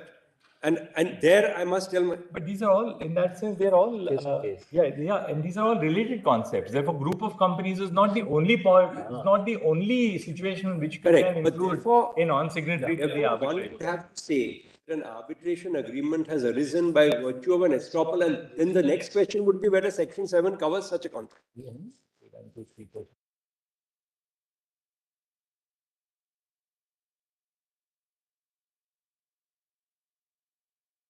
One may be able to sue the person on the grounds of estoppel. That you made this representation, I entered into this contract, I have suffered loss. Therefore, Mr. Tushar Mehta had sort of A, B, C, D, E, F. Correct. But today, seeing only our arbitration act, all those concepts can't be brought in unless they fit the bill under Section 7. Obviously, you It have to come so, so the representation has to be in an exchange of letters. It can't be oral, for example. No, the It can't be oral. The question is to identify the principles for fitting the bill, because when we lay down the law, it should be, there must be some amount of certainty. So Yes. what is that minimum content that we are? The minimum content is that what is there must be a contract in law which is entered into by the non-signatory by virtue of his conduct. But that contract to enter into arbitration has to be established. And the arbitration agreement can be housed in a document to which it is not a signatory because there is a record of the arbitration agreement. So, simple case, A and B have a signed arbitration agreement. C can say in an exchange of letters that since I'm completely involved in the performance, etc., I accept that this is how our disputes will be resolved. I think easier way to define It need not sign. It could be a non-signatory party stated. You can say 7.3 really is the norm, that it is. But it has to be before an that, may I agreement. just show one thing? And 7.4 is the evidentiary burden that you have to discuss. But yes, but please see the UNCITRAL Of model. when it is deemed to be. That when throws a it is- lot of light on how to read 7.3. Please just see the UNCITRAL model law at page 637 of the compilation, just for a moment. So that may assist your lordships in how to interpret this.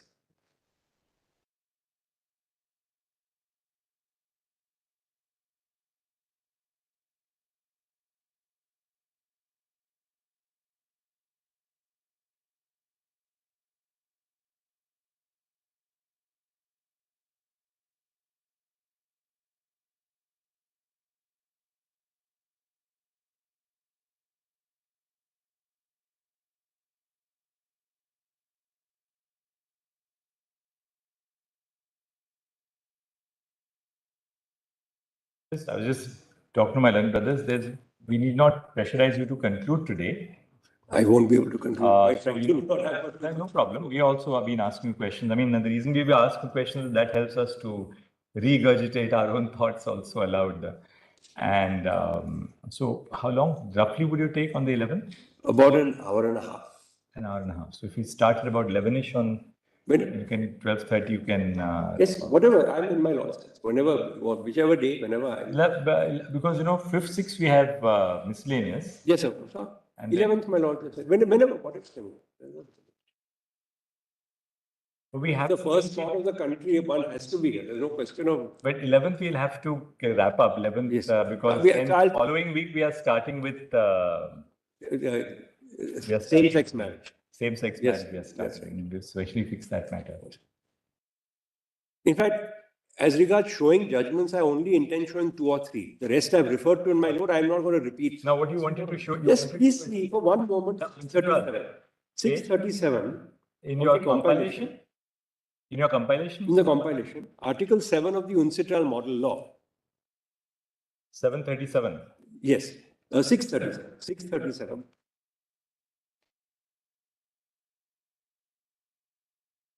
And if we see Article 7, 7.1 is really similar to our 7.1, but 7.2 houses both our 7.3 and our 7.4 in one. It says the arbitration agreement shall be in writing.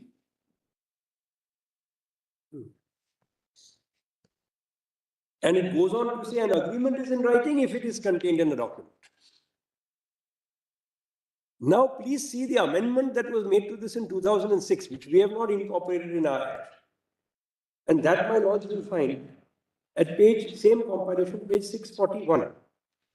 That is the amendment of?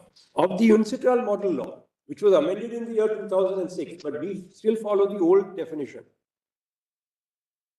And the difference may indicate what the original definition, which we follow, was meant to signify. So the new definition on the 7 is 7.3. An arbitration agreement is in writing if its content is recorded in any form, whether or not the arbitration agreement or contract has been concluded orally by conduct or by other means. Much wider. We don't adopt this definition. Just 1 second. Can we read it again? 7.3 at page 641 says that the amended UNCITRAL is an arbitration agreement is in writing if its content is recorded in any form, including oral. Much wider. Whether or not the arbitration agreement or contract has been concluded orally or by conduct or by other means.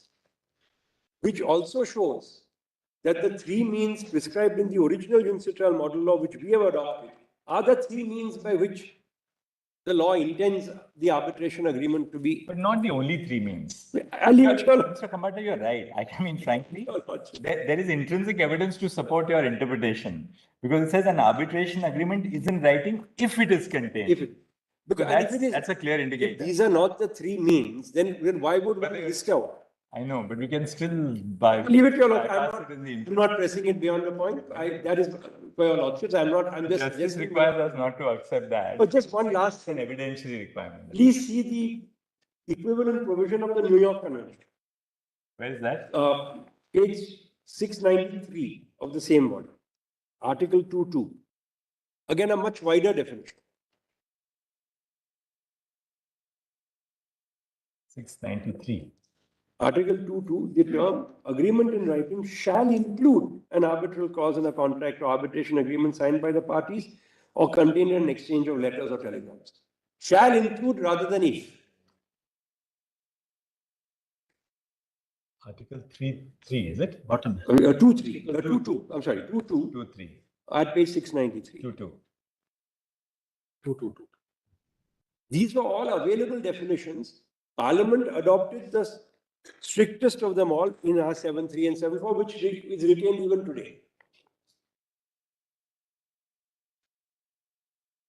And your lordships have also held, or I can't say held, in all fairness, it has been suggested in your lordship's judgment in both discovery and Charan. I'll place those. Not specifically decided. I'll be very clear. I cannot go so far as to say your lordships have decided this. Your lordships have not. But that is the suggestion that 7.3 is colored by 7.4. As my lord said, that's the evidence by which you prove 7.3. One other way of looking at it is that 7.1 is actually defining the relationship in terms of defined legal relationship. Yes. 7.1, defined legal relationship.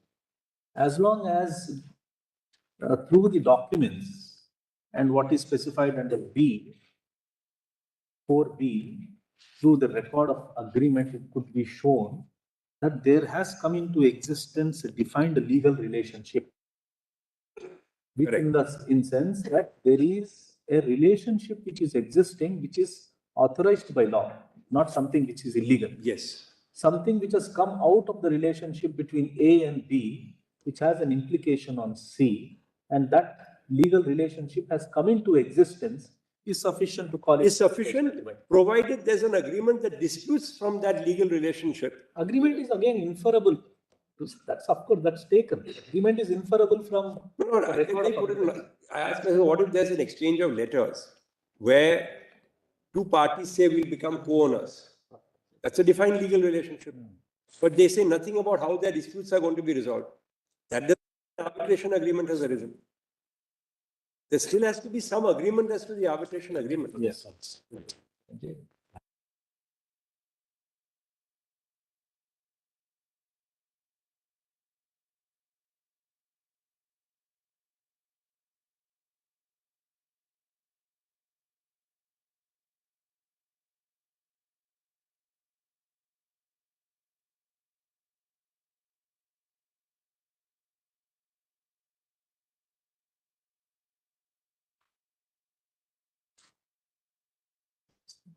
realized.